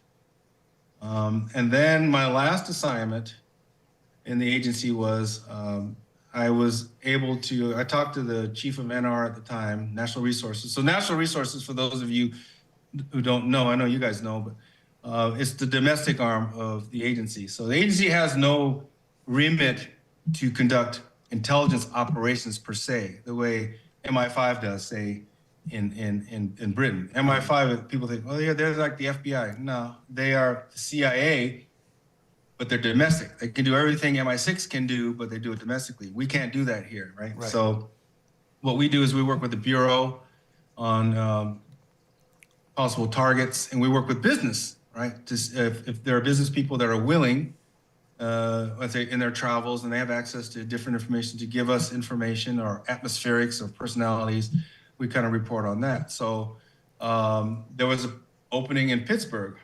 And at that point, Pittsburgh had 5 states underneath it. And I took the job. So I took a domestic assignment and went up to Pittsburgh and got there in 2000. And it was, I loved it. Great assignment, nice office, great team of people. We worked a lot, did a lot of interesting things. But obviously the seminal moment was 9/11. Yeah. I was there when 9/11, when I was in the office. I actually invited some CTC folks on a TDY to visit the station and kind of brief my team on, because I didn't have any really CT folks there to talk to them about CT issues. And I remember welcoming the CT folks, CTC folks, and then went back to my office. And you've heard all the stories, the same things like, hey, boss, check out CNN. So we check it out. First plane hits, and then second plane hits, and then we know. So I evacuated the station, called Washington, evacuated the station. And then I contacted my colleague at the FBI, Jack Shea, who was the special agent in charge. I said, Jack, you need help? He said, yeah. I sent half my team over to the Bureau, and they kind of worked that case because one of the planes went down in Shanksville, Pennsylvania. So that was kind of what we dealt with for kind of the rest of my tour. Was called into Washington along with other domestic chiefs of station to testify in front of the House Permanent Select Committee on Intelligence on what we're doing post 9/11 and to work with the Bureau and that kind of stuff. So that was an interesting experience. And then I was going to leave Pittsburgh, I had put in for 2 onward assignments. Hey, Mike. One was Mike. Yeah, go ahead, sorry. Before we move on from there, because I'd like to ask your sort of impression and your experience at NR, because, speaking to people in the past, the agency working with the FBI in NR, sometimes there are issues, there are difficulties in culture, there are difficulties in the way the agency does things. Who has what lane? Whose lane is what. Yeah. But you came from a law enforcement background. So do you feel that it was easier for you than it was for like some case officers who maybe who didn't have that background? Absolutely. I think for sure. We spoke the same language. Once Jack and his team knew my background, and then there was kind of this respect, but I respected them as well, right? Yeah. And Jack was really good because he understood from an intelligence and analysis capability, unlike what they have now. They didn't have that, right? Mm-hmm. And so they needed that. We actually helped them post 9/11. CTC actually sent people to the Bureau to help them start what is now their intelligence, division, right? Yeah. And all that stuff. Intelligence But Directorate. Yeah. To your point, and I always thought, what, this BS about, and it's not always BS. Yes, you're right. There's been some of this, but at the street level, usually not so much. Okay. And to me, if you can just remember how it was on the street when you were working with another organization, and then when you become a leadership position, that shouldn't change. Yeah, I get it, the bureaucracy and blah, blah, blah, but the mission stays the same. You're going after bad guys, and the whole thing is, let's get the bad guys, let's cut out the bullshit. But yeah, that was never an issue with me. Right. But I could see how it could be an issue if you come in straight from the case officer world. And, we used to say case officers were kind of like the jet jockeys of the DO, right, or the agency. Right. And the shit doesn't stink and blah, blah, blah. They know everything and they speak languages and they may look down on some of their law enforcement brethren. Yeah. And that will come across. Right. And that's not the best way to get the mission accomplished, right? Right. So, And I think like we've heard in the past that like sometimes, like the CIA's job, like they don't break American laws in the United States, but they're Correct. always breaking, other countries' laws in those countries. And so then you take Right. that person who's been overseas, working, in that type of environment, and then bring them in the U.S. And sometimes the FBI has to say no, like we can't do that here. right. And Yeah. so I figured that with your background, you had a firm grasp on what the legalities were. Oh yeah, but your psychological profile when you come into the agency is they're looking for people that are straight line, going to follow agency rules, and be willing to break the laws of other countries, right? Right. I mean, it's just the way it is. But yeah, I mean, to me, I don't know. Maybe I got a simple brain, but it was never that complicated. To Yeah. me. I knew my lane. I knew Yeah. what I could or couldn't do, but I also knew how much I could push it to hopefully get the job done with our brethren. Yeah. Oh, can I ask you guys something? I don't know if this has ever been done before, but if I were to walk over there and grab a bottle of bourbon so I could fill up again, would that be Please all do. right? It has been Of done course. without an announcement before, so absolutely. Yeah, I'm trying to follow protocols. yeah, absolutely. Who do we have coming up next week, Jack? Do you remember? On Monday. On Monday. A former CIA woman, Michelle Rigby Assad. She's going to be on the show on Monday. And guys, make sure, please, like and subscribe. And then also check out our Patreon and take a look at We Defy, the Lost Chapters of Special Forces History. It's up on Amazon now. Cool. Okay, back. All right. All right, so then came the other, probably the big seminal moment of my life. I had put in for 2 onward assignments. One, they had just opened up Chief of Station in Wellington, New Zealand, and then the Deputy Chief in the Philippines. And because I had spent so much time in the Philippines, both PCS and TDY, I didn't want to go back there. So I put in for both. And the East Asia Division personnel officer called and said, hey, you got both of them. Which one do you want? I said, I want Wellington. And then about, I don't know, I was always elated, just couldn't wait to go. Then I get a call maybe 2 weeks later from Washington And you get this, hey, Mike, hamana. I said, oh, here we go. And he said, the assignment in Wellington? Yeah. I said, you don't have it anymore. And I said, okay. So somebody came out of the war zone, right, and knew the DDO at the time, and whispered in his ear and said, I'd like to go to Wellington. They said, well, Mike's got that. But he said, all right. So they took it away from me. So at that point, I was married to a gal named Karen, who was a retired agency, right? She just retired. And we talked it through and, do I want to go back to Washington and do that again? By that time I had 22 years and I could have gone back and written it out, but there's really nothing more I really wanted to do. I wanted to stay in the field. And so I reached out to my friend, Steve Einsel, who I had met in the Philippines back in the day. We did a lot of ops together. He was the special agent in charge of the NIS office in Manila. Great guy. He's born and raised in Nebraska, cowboy, just, and we clicked. In fact, I forgot this part. Remember I told you they only gave you the Browning high powers, right, in Manila?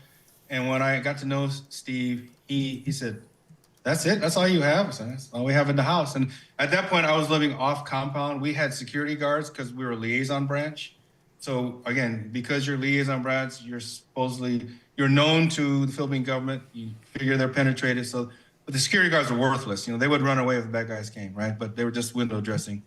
And so one Sunday, because Steve and I lived in the same neighborhood, he knocks on my door, his big ditty bag, and he plops it on the floor. And I unzip it, and holy smokes, there's a shotgun, ammo, Uzi, lots of ammo. And he said, that's for you. I said, he got it from their armory because they were allowed to carry shoulder weapons and all these kinds of things. Remember, these were the days, this was the year before Dave Knowlton and Prado showed up and we could get the MP5s. And so I'll always be in debt for him because he's breaking the rules doing that, giving someone in another agency their weapons, right? And so he was the only one. So go back forward now. He's the only one I knew that had left government service, went to work in the private sector for Kroll, the private security firm, and then started his own consulting firm out of Nebraska. So I reached out to him and I told him what happened. And he said, Mike, I know of a position of chief security officer at Wrigley in Chicago, but I'm a California kid. I ain't living in Chicago, right? So he said, let me introduce you to a headhunter.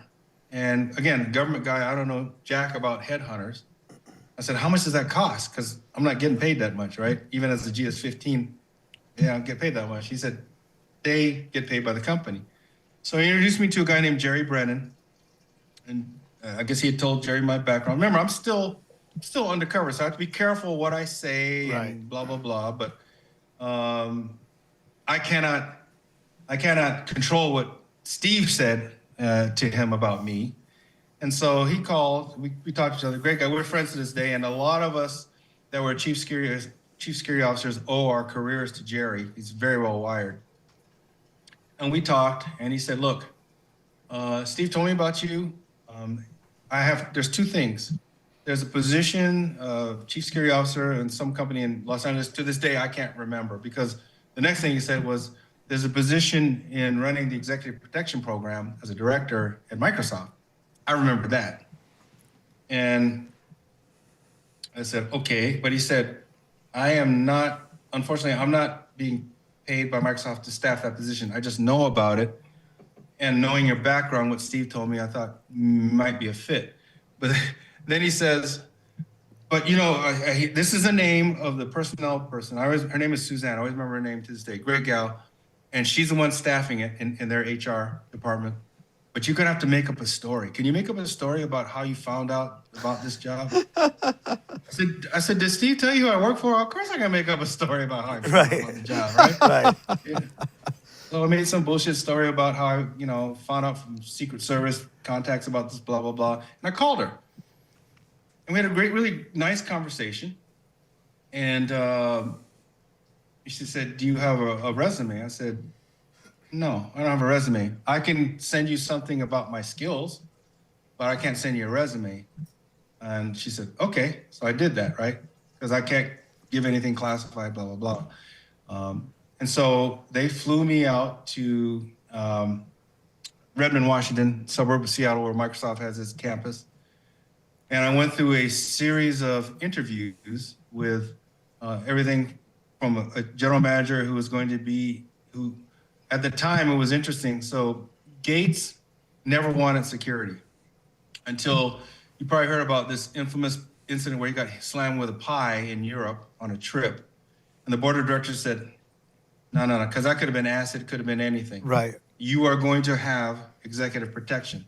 So they started this executive protection unit.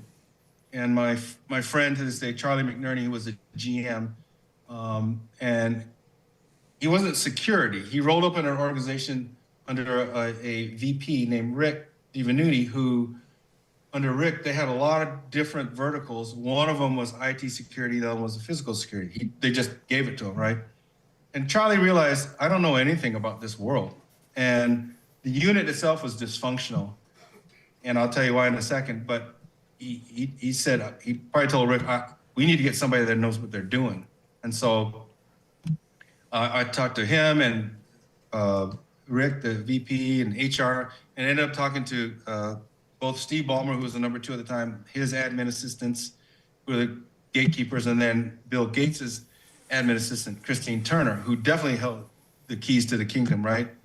And then I go back home to Pittsburgh, and mind you, because I'm still working, right? So I'm taking a red eye back from Washington State so I can go straight to work, so that nobody knows anything about it. And then about a month later, they had me staying at the like a Courtyard Marriott or something like that, and at the first time. So then the second time, I get a call from Suzanne. She said, "Okay, we want you to come back, and we want you to meet with Gates himself, one-on-one." Obviously, I'm floored, right? Right. And so they gave me a couple weeks, and I studied everything I could about him. Right, read everything I could about Gates. All I knew was what everybody knows: he created Microsoft and Windows. So I fly out there, and I remember calling my then wife, Karen, and they put me up this place called the Woodmark, which is like this fancy hotel, it's summertime, because they always recruit in summertime because Seattle weather sucks. So they recruit you in the summertime thinking, oh, this is the way it's going to be. Right. And come September, it's like, what the hell happened to the sun, right? And so I called her. I said, something's up because they got me. I'm not in the Courtyard anymore. So I meet with Bill for 45 minutes, and it was really an interesting conversation. He had my sort of qualifications there, and we started talking. One of the things I remember him asking me was, he said, so I've had all these Secret Service people coming in and, applying for this job, and they've showed me their books, and this president and that president and blah, blah, blah. So why should I hire you? And I said, the difference is I can do what they do. There were times when we were working with Casey that we had to have that kind of full package look, with the earpiece and all that kind of stuff, motorcade. But a lot of times we're sliding in and out of countries covertly, right? And we're still on him. He may not know we're around, and sometimes he does know we're around. And I said, that's what we can do for you. We don't have to be onerous. We can give you whatever protection package you deem necessary, but that we feel that we can protect you. Right. And then he started doing this. I remember he started doing this. He started doing this rocking motion. And had I not read about it, I would have thought, I'm talking to you, man. What's going on? You're doing all this rocking stuff. And what I found out was it was kind of a offshoot of Asperger's or something like that, but it meant he was into the conversation. Mm-hmm. Like he was really into it. The other thing I found out about Bill was that Mike Howard was the only thing in his world for 45 minutes. 45 minutes and 1 second, I didn't exist. So as soon as the interview was over, I go, well, thank you. And he just on his way, right? Mm-hmm. He's gone. And I don't know whether or not, I did my best. And I don't know if I had gotten, but on the way to the airport in my rental car, I got a call from Suzanne, the HR person. She said, he likes you. And I said, well, is there anybody else in contention? and she had to play the party like, she said, oh, yeah, there's a couple more people, but he really likes you. Right. At that point, later on, I found out I was the only one, right? And then I get the notification from Microsoft about a week later, hey, we want to hire you as director of executive protection. They've sent a package to our townhouse in Pittsburgh with, the best of Seattle with salmon and this and that and the other thing. And then, obviously what they were going to compensate me for. So started a whole new career. Now, mind you, I didn't retire. I needed to stay another, what was I? Maybe I was 45-ish or something, but I needed to stay another 5-6 years to get full retirement. And of course, just like when I moved from operations to going to HR back in the agency, I got the same, you can't leave. You're throwing away, I could take everything I'd put into the system, but I wasn't going to get pension. Right. But there was something in me that said, this was the right move, right, to do. And it was a risk. It was a leap. I didn't know anybody at Microsoft. I didn't, but I knew I could do the job. I knew you put me in any enterprise, I could figure it out at some point. I'll figure it out. But I went there, and the unit was well-meaning people, but broken. They were the only armed unit within Microsoft. A lot of executive protection units in corporations are armed. And I didn't know that because I didn't know anything about the private sector. They were armed. We had our own little gym downstairs. You could practice martial arts, go shooting, and qualifying, all this kind of stuff. But holy smokes, there was no direction. Security in itself had no direction.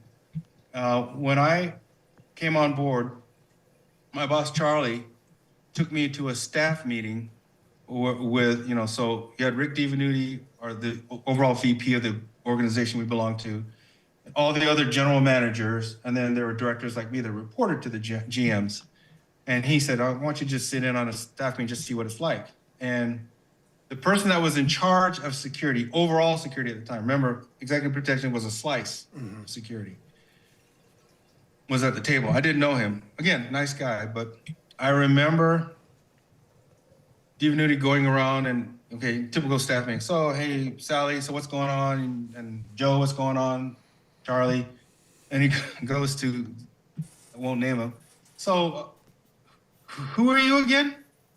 Said, oh, I run security. Oh, you're the guys that drive around in those white cars, because we had white vans at the time. It says Microsoft, corporate security. And I thought, holy smokes, this dude is not a player, right? He doesn't even know his name. And that your only point of reference are you the people that run around in the white cars. Right. And so, okay, so that was one point of reference. And then I get to the executive protection, and first trip I took with them, I got to know everybody, and, they had some decent backgrounds. And we get to Las Vegas, actually. It was, they call it CES now, Consumer Electronics Show, but back then it was called Comdex. And Bill used to do all the keynotes, so we'd fly him in. And so he finished his keynote, and we have him at MGM Grand, and there's behind it, they call it the mansions. It's where all the high rollers live and stay. And we're with all the strap hangers. So you've got, PR and legal and all these folks. And the PR folks say, hey, Bill may want to walk the casino floor just to stretch his legs. We usually give him a baseball cap. That's his disguise, but everybody knows who he is because, he's the rock star of nerds, so all the nerds know who he is. And I swear to God, when we said, we'll let you know in 15 minutes. And he goes in and comes back. The PR person said, okay, 5 minutes, Bill's going to come out. My guys, I had 3 guys with me. They lit out. One guy, I got a plant right here. I kid you not, went right behind the potted plant. They hid. And PR didn't hide. The admin folks didn't hide. Legal didn't hide. And so I asked, so what's going on? Because we eventually walked him around, and he was, the rock star, signed autographs. And they said, he doesn't want to see us. He doesn't want us to be around. I said, that makes no sense. And I said, the reason why he doesn't want to see you around is because you're running away from him. He has no respect for you, right? So I started setting up with Christine Turner, his admin, one-on-ones with Bill, and just walk him through, on a quarterly basis, kind of setting the benchmark. And so like, this is what we want to do. This is our MO. Like one of the things, he would drive from his house in Medina, which all the kind of, it was a billionaire place in the suburbs of Seattle. He'd drive, before I got there, they gave him an armored Lexus, and he would drive from there to Microsoft campus, but take the same route every day. And so I said, you should change your routes. He says, I don't need to change my routes. I don't always go the same time anyway. Okay, so fine. So I said, give me a month and I'll come back. So we set up an OP at this Tully's coffee shop. And obviously, same time, give or take, a few minutes, you go by the same, our OP. And so we took pictures. He's a data-driven person. So a month later, we could show him the pictures and we say, this is you. So all we want you to do is every couple of weeks, take these other alternate routes, right? He said, where are you guys gonna be? I said, we're gonna do what I talked about when I interviewed you. We're going to be around, but you won't see us. We're not gonna have a tail car. So we set up different, choke points along the way. So right. As his car goes by, we know that he's going by. So it's not onerous. It doesn't feel like we're on him, but we are on him. Right. And so he bought off on that. But I think one of the things, he respected credibility, and he didn't like people afraid of him. And that's what happened with the executive protection. They were so afraid. They were afraid of Christine Turner. Oh, she yelled at us. Yeah, she's the admin. If she's yelling at you, it's because Bill yelled at her. Right. So the idea is to recruit her on our side to advocate for, unless we stepped in it. If we stepped in it, then we own it, then we should take the hit. But otherwise, if there's a misperception about our role, make sure Christina understands it, then she could be our advocate. So Christina and I ended up having a really great relationship, and it took a better part of a year. But we got the organization in tow to the point where Bill, before he left Microsoft to go do foundation work, his Bill and Melinda Gates Foundation full time, he had a party just for, kind of in private sector we call it cost center, the salespeople, the people make money, and profit center, people make money. Cost center, folks like security that don't make money.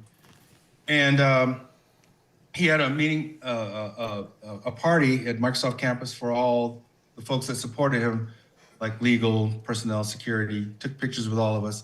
And I remember he sent me a note. He's not one for flowery. He just said, hey, thanks, Mike, for showing me that you can do security and letting me do my business. That was paraphrasing, but that meant a lot to me. It was kind of the icing on the cake in terms of all of our efforts. Right.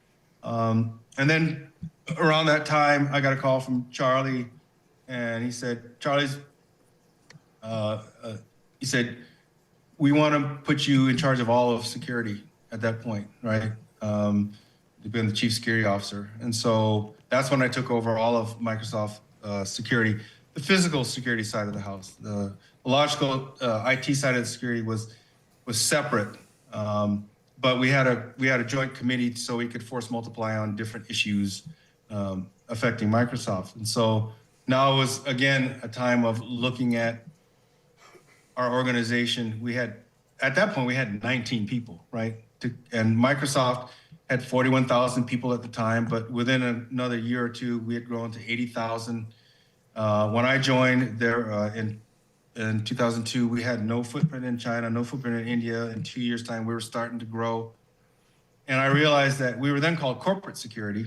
We were very US-centric. We had an operations center at Redmond that was woefully inadequate. From a technology perspective, for a company that's technology savvy, we had 60 different pieces of technology bolted on. None of them synced with each other. It was ridiculous. We had some people around the world, but there was no common strategy. They just kind of did their thing. And so, it takes a while to get the lay of the land. So I got to know everybody. And at one point I had 19 direct reports, which is too many, but that was the way I got to know folks, and I waited. I believe in leadership. Don't just come in and just, start making changes. You have to get the lay of the land and then figure out where you're going to go.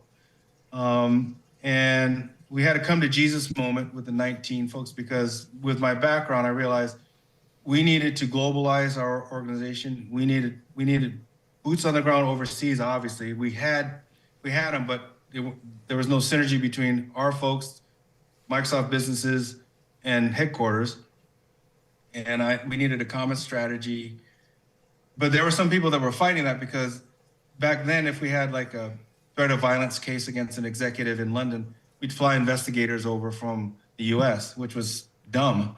You needed investigative personnel. We needed to replicate what we had in Redmond out into the region. So you'd have investigative personnel, crisis management personnel, technology folks, that kind of capability. So number one, we don't have to be flying back and forth. Number two, you have people that work there, that work with the regional VPs and presidents and businesses, so they get to know the businesses, they get to know them. They speak the language in many cases around the world. We don't speak that language, but we hire people like in India, we hire former Indian military intelligence or whatever that speak the language and understand the culture. So, but some people were fighting that. They wanted to keep it US centric. And it was fun. It was a come to Jesus debate, knockdown, rock'em sock'em debate, but ultimately I called the ball and we changed our name to Global Security. And it was a fun ride. We ended up, I believe, and I think a lot of my fellow CSOs would tell you, at one point we were the #1 global security organization in the world. We ended up building 3 global security operations centers, one in Redmond, Washington, one in the UK, and one in Hyderabad, that had the best of our products as well as partner technology. But more importantly, they were interconnected, right? True interoperability. If Redmond went down, for instance, a catastrophic incident, earthquake or whatever, either Hyderabad or UK could access any camera on Redmond campus. Wow. You could dispatch radio over IP, and we would do demos on this too, to visitors. We would, if let's say there's a fight going on in Redmond campus, right? But we can't respond at the Redmond GSOC. Let's say Hyderabad or London, they know, because of the technology we have, they know what units are working in Redmond, just like we know what units are working on the campuses around the country. They could dispatch radio over IP, that unit, to go take care of, triage that situation. We could lock down doors. We could do all that stuff. True interoperability. Yeah. And it was the biggest ask I made to Steve Ballmer. And I remember spending months. We did a zero-based study of our technology to determine that this is what we needed. And we went up to Steve Ballmer, who was then the CEO, made the ask. He approved it. At that point, it was like 25 mil. And I remember, because I'm a government guy, right? So I remember my bosses at the time, I said, when I proposed it to my bosses first, this thing's going to cost $25 million. And I kid you not, they said, okay, that's a lot of money, but in the true scheme of things at Microsoft, that's a rounding error, right? Right. And it just always struck me like, right. Okay. It's interesting because, when you look at the world of like a corporate security or personal security, right? When you think of like musicians or these people, like you think they don't have enough money to actually do security right? I mean, they hire people that they know or whatever, but to have the size, the team they want, the resources, like a lot of them, they're never going to pay that much money. And then you look at different companies as they scale, and here you are really at the top of the pile, and you're making this $25 million ask. And like you say, like security it's a cost. It's there. You can't show profit, and a lot of companies don't want to bite that bullet. Right. But here you are with this company that's like, let's do it right. How do you sell that to them? Like, how do you say, we know that there's no profit, and if nothing bad has happened in the last 5 years, people will say, do we really need it? Right. No, that's an excellent question. And the way we approached it is, look, for instance, part of the ask was we had, thousands of cameras around the globe, right, for our campuses. And before we did all this stuff, we kind of looked at the cameras and said, okay, so you have an incident where someone gets assaulted and you check the camera coverage, the camera's broken. right? And part of this effort was to use technology to ping these cameras on a regular basis, if you get the right cameras, to see which one is working, so it's not a manual process.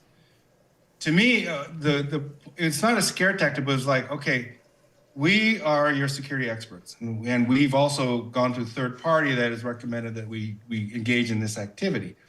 You could say no, but these are the risks if we don't, right? If we can't respond appropriately to a crisis and someone gets hurt, it's not the number one thing is someone gets hurt. But obviously brand reputation and all this other kind of stuff takes a hit. Plus legally, you know, somebody could sue you because you were told that these are the possible risks, but you decided not to do it, right? So that was part of it.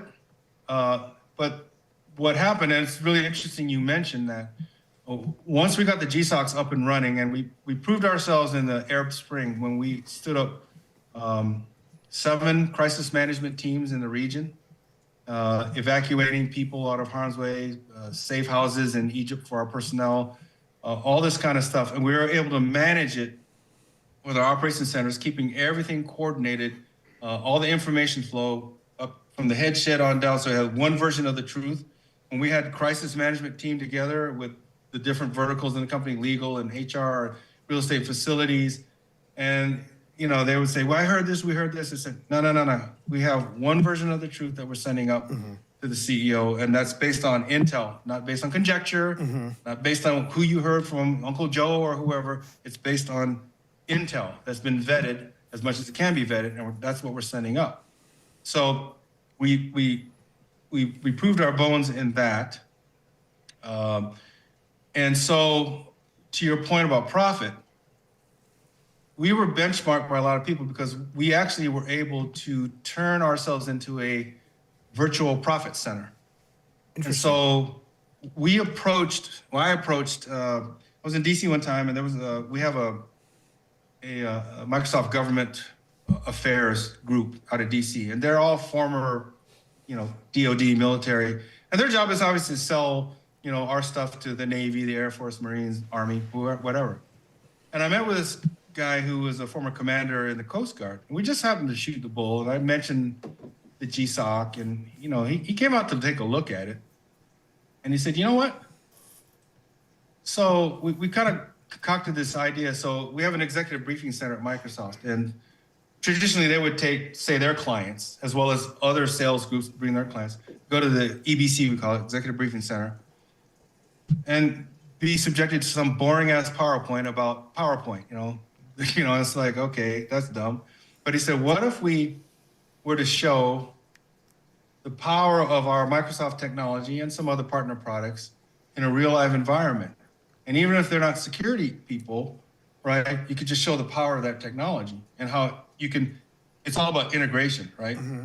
Not one-off silos when it comes to technology.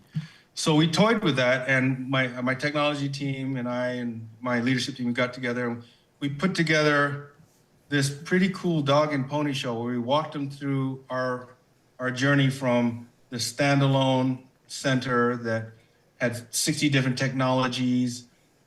We even had a room, we call it the Bubble Boy room. We'd show, like from Seinfeld, we would show this poor guy, he was monitoring our executive protection stuff back in the day when I got there in 2002. And because but the HVAC system was so screwed up that they had like this bubble around him, so we call him the Bubble Boy room. And we would show him all that, and the sticky notes and all the stuff, the antiquated stuff. And then we showed him, you know, what we have now. Everything's computerized, everything's streamlined. And we would do this dog and pony show where what I described to you, we would simulate an incident where Redmond is out. And whatever the incident is, whether it's India or UK, they could hear India, UK, radio over IP, dispatching our team to triage an event. And plus the fact that we could, you know, it was all mobile. So we could take our laptops, you know, and maybe nowadays that's not so innovative. But back then, being able to just take your laptops and go to a conference room and all of a sudden your GSOC is up and running again if your building's been messed up. Right. We had a car crash, some drunk driver crashed into our building where our GSOC was. fire, and firefighters came out and put it out, but we had to take our GSOC folks and go to, and that was one of the things we showed. But what we started doing, so then the government affairs folks started bringing clients from DOD. And so my ask was, let's say the Navy Department decided we're going to then, we like what we see at Microsoft, we're going to purchase a 3-year license for software, because that's how it was back then. And I don't know how it is now. And if, let's say that it was like a $5 million, $10 million, whatever it was, my only ask was, would you give us, if, and that was a big if you believe our demonstration, our participation helped you seal the deal, would you at least give us credit for what we call soft dollars, right? Meaning we could capture that as helping with the sale. And he said, no problem. They still get the real money, so right, and their bonuses and all that stuff. And so we noodled on that for a while, and we came up with a program, we call it revenue influencing. And we started expanding that to not just the government sales, but Office, Windows, all these different groups within the company would come in, and we would then ask the question after, did you make the sale? Yes. Would you give us credit? Yes. And so at one point we'd been credited with millions of dollars worth of sales, helping with the company, and we could capture that. And at that point we were in the finance organization. My boss was the chief accounting officer, and he'd come over from Dow. So he had a good appreciation of security. And he told me, he said, I've never seen anything like this where you guys are actually helping the company make money. And, right. And I told my team, look, it's great we're doing this, because now we feel like we're contributing above and beyond security. Right. We're contributing to the core competency, because my mantra was always, we're business people first. Business just happens to be security. But we also got smarter. If we brought in a team from Windows and they bring their clients, we hear their conversations. We understand, kind of what the clients are looking at, what Office team is looking at. That makes us smarter as business people, right? Right. And so the other thing is that, as they use that term a lot, business enablers, but it gave us a lot more credibility within the C-suite, because we would purposely target different VPs within the company every year to come to the GSOC, go through the demo, knowing that they would evangelize with us about, wow, that ripple effect, right? And you gotta check these guys out.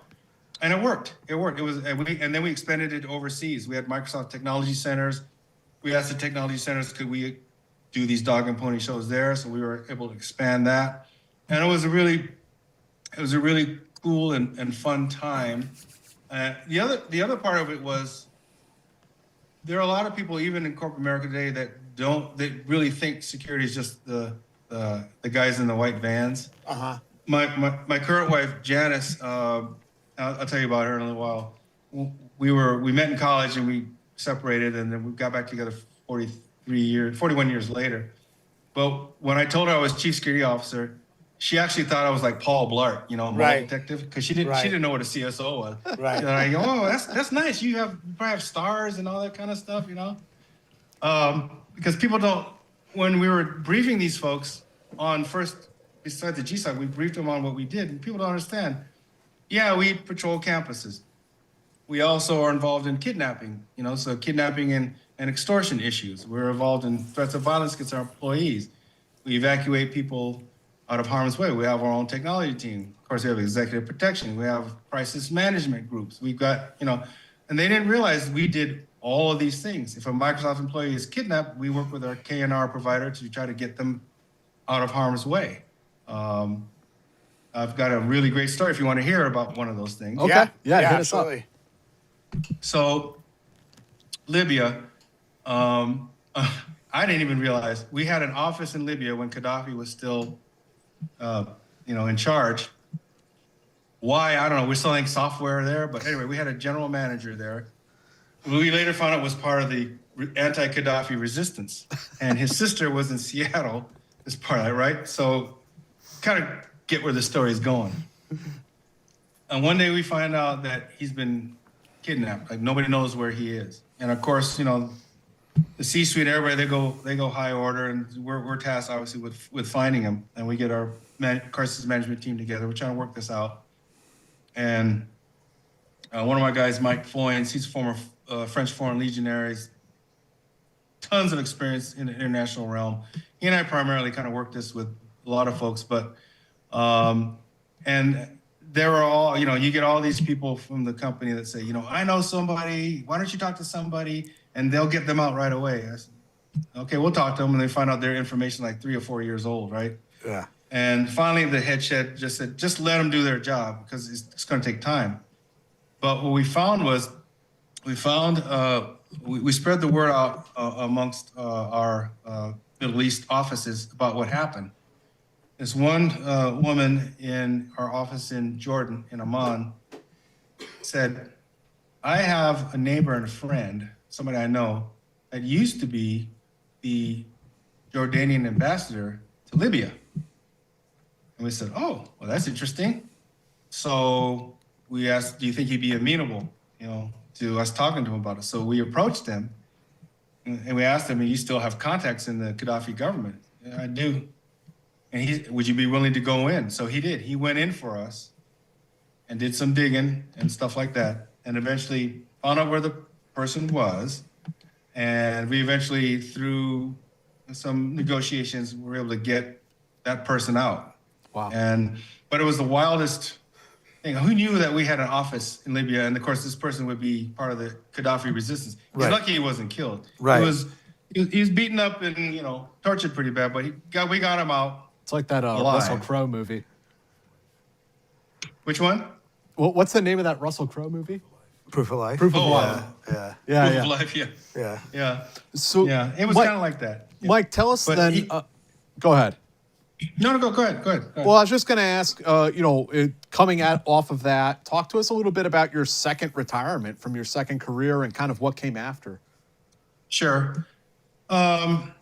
It's, once again, you get to a point, and a lot of it had to do with Janice. So I met Janice in college at San Jose State in 1977. She's Japanese. I'm half Japanese. And when I went to take her on my first date, her dad was cleaning his gun. And so, as I like to say, he liked this side of me, but he didn't like that part of me. So we kind of went our separate ways after that. And I went to Oakland, all that other stuff. And then we both married other people. She was pilot, air traffic controller, and then became flight attendant for American. Married another flight attendant, great guy. I never met him. And then I married a gal named Karen from the agency CTC. We didn't know it. We didn't keep in contact. And unbeknownst to me, in 2014, Janice's husband died of a heart attack in their house in Florida. And my wife passed away in 2016 of stomach cancer while I was still CSO. And so my wife, Karen, was Catholic, and but she came from San Diego County. That's where her parents or relatives are. So I did a eulogy in Seattle, flew down to San Diego to do a second eulogy. My friend Scott, who I've mentioned several times, my best friend, at that point he had retired from the agency also, but he's working for Will Hurd. Will is retired, is a former agency officer, but younger generation. Like if I'm Kirk, he's like Picard generation, And he was congressman of San Antonio, Republican, but really cool guy because he crossed the lines. And Scott was doing some work for him, and Scott told him about Karen passing and said, could you do anything? He said, yeah, absolutely. So they flew a flag over the U.S. Capitol in Karen's honor with a certificate from the architect of the Capitol, honor of Karen Howard for service to her country. So he presented to me the next day, the day before the eulogy. I did the eulogy, and then I posted it on Facebook. And we were Facebook friends, but just on the periphery, like never talked. And she saw that. That was the first thing she pulled up. So it must have been Providence with all the algorithms, anything that could come up. And she reached out to me, and we got back together again after 41 years, and we're married now, right? That's incredible. But that's a long way of going about the fact that about 2018, I figured, you know what? There's more to life than this. I think we built up Microsoft global security to where it needed to be. We were being benchmarked by peers and governments and a lot of other folks. I had a good succession plan, and at some point, you need to DDML and you need to get out of Dodge so you can allow other people to, to rise to where they want to be, and grow and take over. And so financially, we were able to pull the plug and we moved to Las Vegas. I didn't know exactly what I wanted to do exactly. Just kind of kept it nebulous. And then COVID hit. And I knew we wanted to get involved in the community. And we always were interested in like helping at-risk youth and doing things like that. So we started getting involved in different community things, but then COVID hit. And I decided, okay, so I'd always thought about writing a book on leadership. And I went to, on the Apple TV, this app called Masterclass, and you can look up, different authors. And I looked up different authors and kind of figured out how they like to write. And I took an old PowerPoint I used to give on leadership, and I turned it to what I thought was a really good book on leadership. And a gal that I knew that I brought into Microsoft to do some productivity training for me, Laura Stack, they call her the productivity pro. She lives in Colorado. I reached out to her and I said, do you know anybody that, could help me with book writing and stuff? She said, yeah, this is a gal named Judith Briles. And they call her the book shepherd. And she works with independent writers and stuff. I'll introduce her. So she introduced us. And as soon as I sent my manuscript to Judith, she said, you don't know how to write, do you? Well, that dashes my dreams, And I said, I write all the time. And I used to write cables in the agency and I write business stuff. She said, I'm talking about books, right? And what I learned is you guys know, you've written. Usually your first manuscript ends up on the floor anyway at some point, or part of it, right? Just part of the process of writing. But we worked with each other for a better part of a year to come up with my first book, which is The Art of Ronin Leadership. And we called it Ronin for a number of reasons. My wife actually came up with the idea because Ronin means masterless samurai. I think you guys know, but some folks out there may not know. And my theory is that, or thesis, is that as you grow in leadership, you're learning from different people. You always have mentors, and you never stop growing. The day you say you've looked at management, the leadership thing, is the day you stop growing as a leader, right? You're always learning. But at some point, you're going to chart your own path. You've learned from different people. You know who you are with emotional intelligence and all this kind of stuff, and then you're going to chart your own way of doing things. And Janice was thinking, well, what about Ronin? Because I got a Ronin tattoo here. I'm really heavy into the samurai stuff. And I thought, yeah, masterless samurai, that would be kind of cool thing. And then one day we were kind of finessing the book. I look behind me and I have the Book of Five Rings by the greatest samurai that ever lived, Miyamoto Musashi. And the Book of Five Rings, I said, okay, so I have these teaching points in the book. And as I started thumbing through, I said, well, this part of Musashi's would fit here. So we kind of added to that. So that became kind of the whole Ronin leadership thing. So we published the book and people really liked it. And I realized I really like writing. I really enjoyed the process of, not the first time when she told me I didn't know how to write. Right. That first year was kind of tedious. Take this out. But as we get to know each other, and we're just great friends now, we collaborate on a second book because the feedback on the first book was, we love the first book, which was at a 50,000 foot level, but let's talk about how do you tell us how to build teams and how to get a budget and how to build strategy and blah, blah, blah. So the next one was The Art of Ronin Leadership Strategies, and that was more about the sort of the down to earth kind of thing, right? Mm-hmm. So I thought, okay, yeah, I love leadership stuff, and I started, a small podcast and a blog, but then kind of in the back of me, I said, I want to do fiction. So I started watching the master classes from Daniel Baldacci and, Dan Brown. Yeah, all these folks. Yeah, exactly. And Lee Child and all this kind of stuff. And I'm thinking, I'm gonna try my hand at it. And I had a story that it came up with a story that took place in the Philippines. Obviously, things I'm familiar with the NPA. I put pen to paper, then I realized I really love writing because I love crafting something out of whole cloth. And then that became one of my main verticals in life now is to write. I'm getting ready to publish my third. It wasn't going to be a series, but now it's the third in a series. A guy named Jack Trench, who's a former CIA guy. So that was kind of one part of it. The other part of it was, going back to the police thing, we had supported the Seattle Police Foundation for years when I was at Microsoft. We knew the chiefs there very well. And we came here, I asked the chief of police at the time, Carmen Best in Seattle, to introduce me to the then Sheriff Joe Lombardo, who's now our governor. So Janice and I went to go meet with Joe, and Joe mentioned about this Las Vegas Metropolitan Police Foundation that they have, similar to the Seattle Police Foundation. I was never on the board with Seattle Police Foundation, but we always supported it. So we met with their executive director. I got on the board, and eventually ended up. I'm finishing up my second term as the board president for the LVMPD Police Foundation. So we provide, equipment and all kinds of things that the department needs. Yeah. If you remember the recent bombing, obviously at Trump Tower, when Sheriff McMail got up there and they were showing the drone coverage of that the Tesla, right?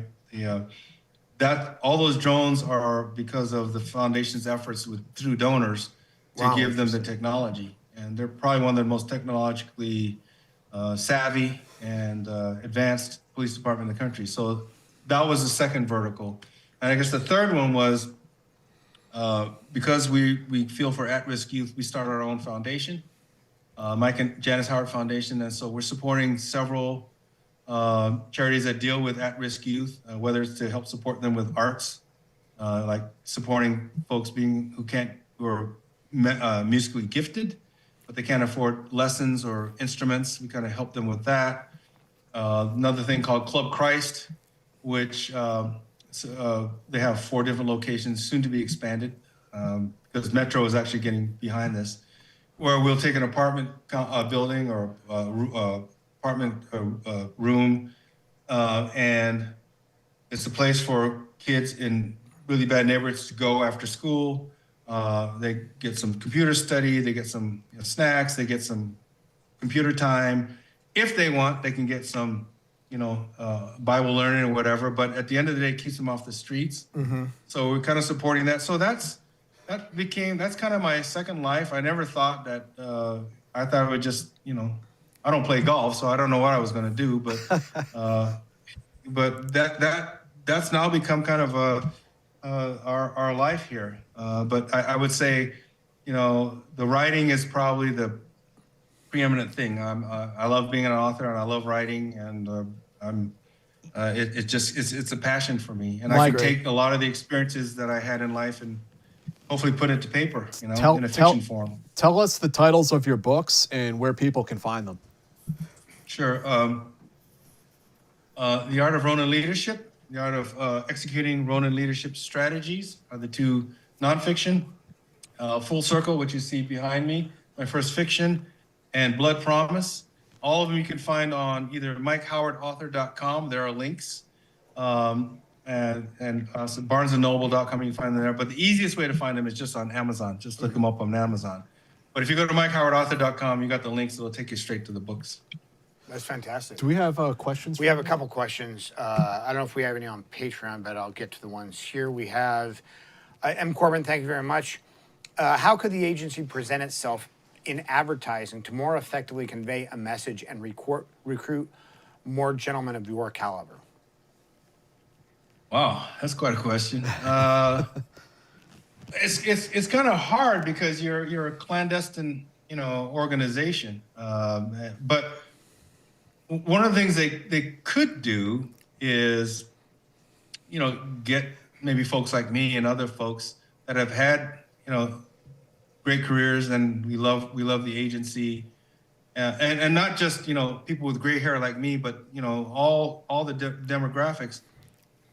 Put together a panel, which I don't think there's ever been done, and just or a video, and just talk about your agency experiences, whether it was, someone like me started in 1980 or someone that started in, the 2000s. Right. And just talk about the benefits of it, and as well as, the things that you have to sacrifice. I mean, they're like any profession, special operations, law enforcement, what have you, intelligence work, it takes a heavy toll. A lot of it is all encompassing. There are heavy divorce rates and things like that. There's always that side of it. But to me, to be able to evangelize not just the experiences that I had in the agency, but the sense of fulfillment I had in serving the country. Now, people ask me a lot, so, what did you like better, Microsoft or the agency? I like the money better at Microsoft, obviously. Right. But when it comes to fulfillment, there's nothing more fulfilling than serving your country, in my humble opinion. To me, that was, while we're sort of serving the country at Microsoft, because Microsoft supplies a lot of the software and data centers infrastructure for the government. There's nothing like serving your country. But I would say that's one way, if the agency would be willing to just reach out to former folks and be able to talk about it. Or even you could have a mishmash of former folks like me, again, all ages, demographics, but also there are folks that are not hired to be undercover. You're an analyst, for instance. You're not have them come on board and talk about their experiences of being with the agency. But just get out there, and you have to get out there in ways that are different than just go to CIA.gov. Right. You need get out on Instagram, get out on whatever platforms that you have to evangelize, where you can get the most bang for your buck. I think one of the things people would be surprised at how many different types of jobs there are in the agency. Yeah. That, everybody thinks of like the case officer and maybe even the analyst. But, like when you start getting into like DS&T or the tech side, when you start getting into, products or whatever, like there's so much there, right? Yeah, exactly. I mean, part of my education was to, when you go to a certain location, you see what the DST can do, look through walls and all the kind of fancy, stuff that they do, or the explosive stuff, or, but it's not just the kinetic stuff, the intelligence part of it, the analyst part of it. Yeah. Or even like, the security, or, there's so many careers there that it shouldn't keep people from applying because they think, I'm not going to be Jason Bourne. Well, hell, I'm not Jason Bourne. Right. There is no Jason damage, Bourne. I'd be fired. There's no Jason Bourne. I mean, look, they have janitors at the agency, right? Like they have somebody cleans up at the end of the day. I mean, they have a store that they sell stuff, which we didn't have. We didn't have a store. Yeah. But yeah, to your point, you're right. There are a lot of careers there. But and it's like any organization, you need a lot of people to keep the trains running. So anybody could find a good career at CIA if you looked hard enough. Yeah. M. Corbin, thank you very much. What could go wrong with a venture capital firm funding a business that's profit model is AI smut, like Civiotti is doing? Wow. What could go wrong? Well, I mean, I think the answer is pretty clear. Look, I'm not an expert on AI. I've been using it now in different ways, but at the end of the day, AI is still, in my opinion, in its nascent stages, right?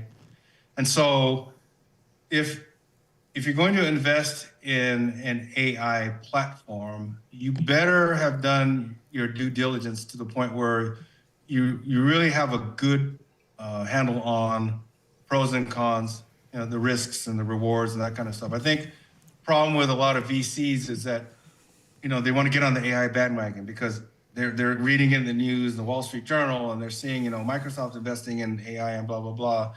And so this sounds good. Again, the bright, shiny objects that are out there are not always the best things to invest in and to put your money into. So, I mean, the pitfalls are obviously, it could be reputational, it could be legal if it goes south, and certainly it could be financial if you've invested X number of dollars into this thing. So I love the aspects of AI that I'm seeing, like even on like the iPhone here, the new iPhone, they got some AI things embedded in. Those are little things, and it doesn't cost that much. You got to be real careful. And again, I'm not an AI expert. This is a new world to me too. It's like any other kind of investment. That's why I look at it, that you go into it with eyes wide open, not thinking that you're going to make a quick hit, and understanding that the pitfalls of this thing goes south, right? And if you've thought through all those things and you're still willing to put the dollars, go do it, Right. Then at least your conscience is clear because you've done as much due diligence as you believe is necessary to make you feel comfortable investing in that. Otherwise, I'd stay away. Mike, I have a question for you because I think you're really, you're at a place where you have good visibility on this.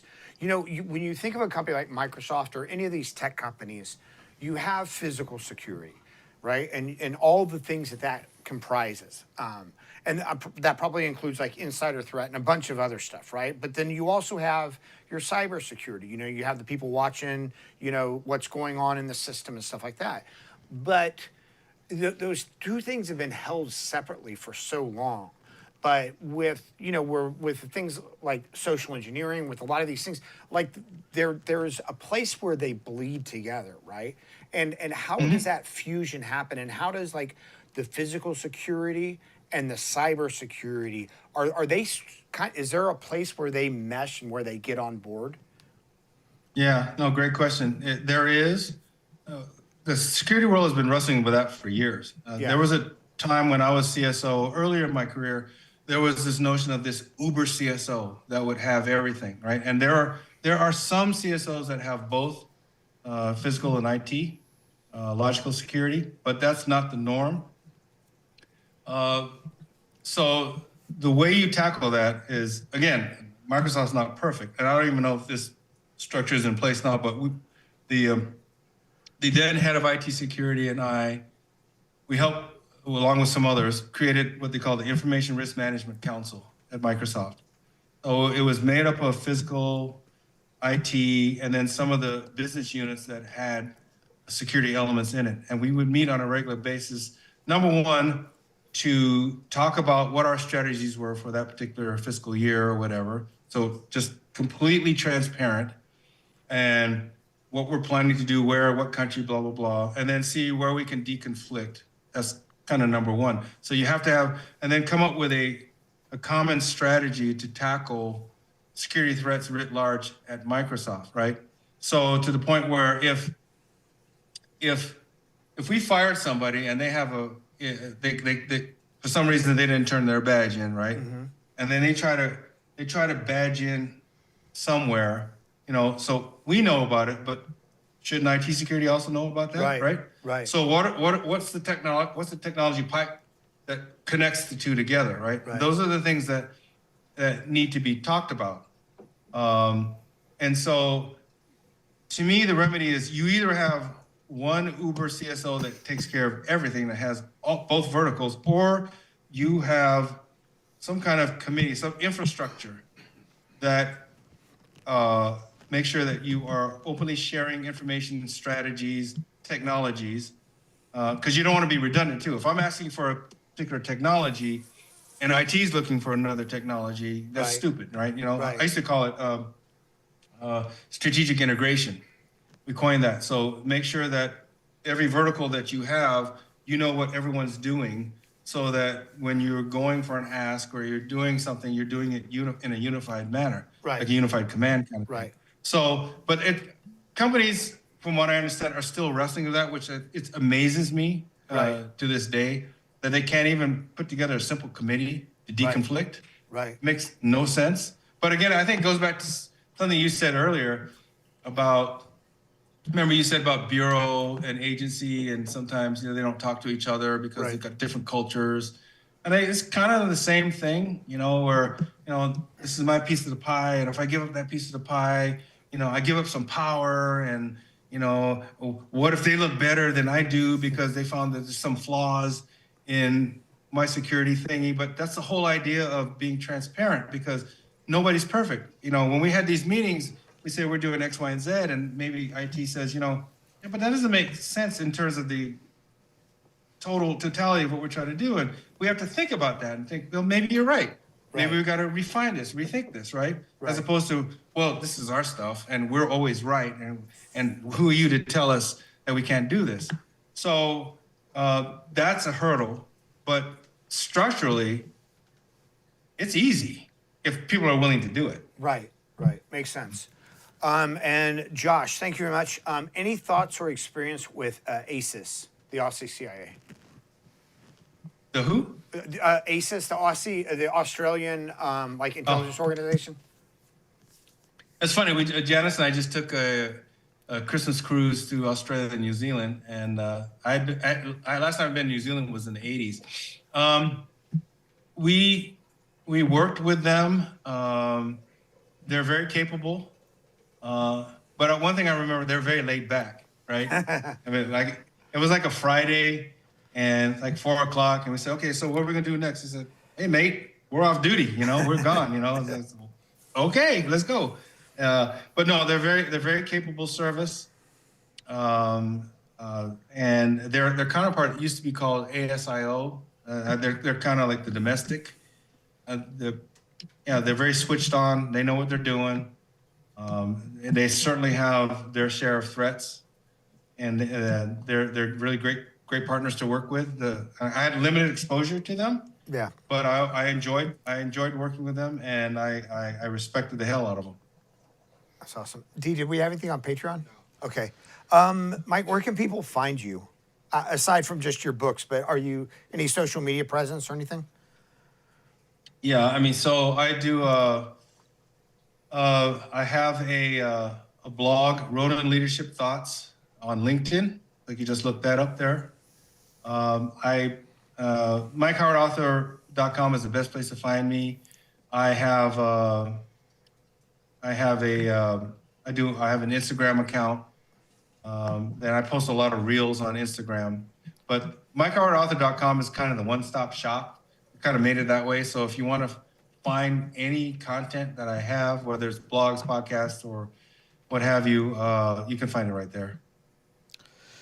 And want to tell our listeners out there that we will be back on Monday with Michelle Rigby Assad, former CIA officer, author of Get Off the X.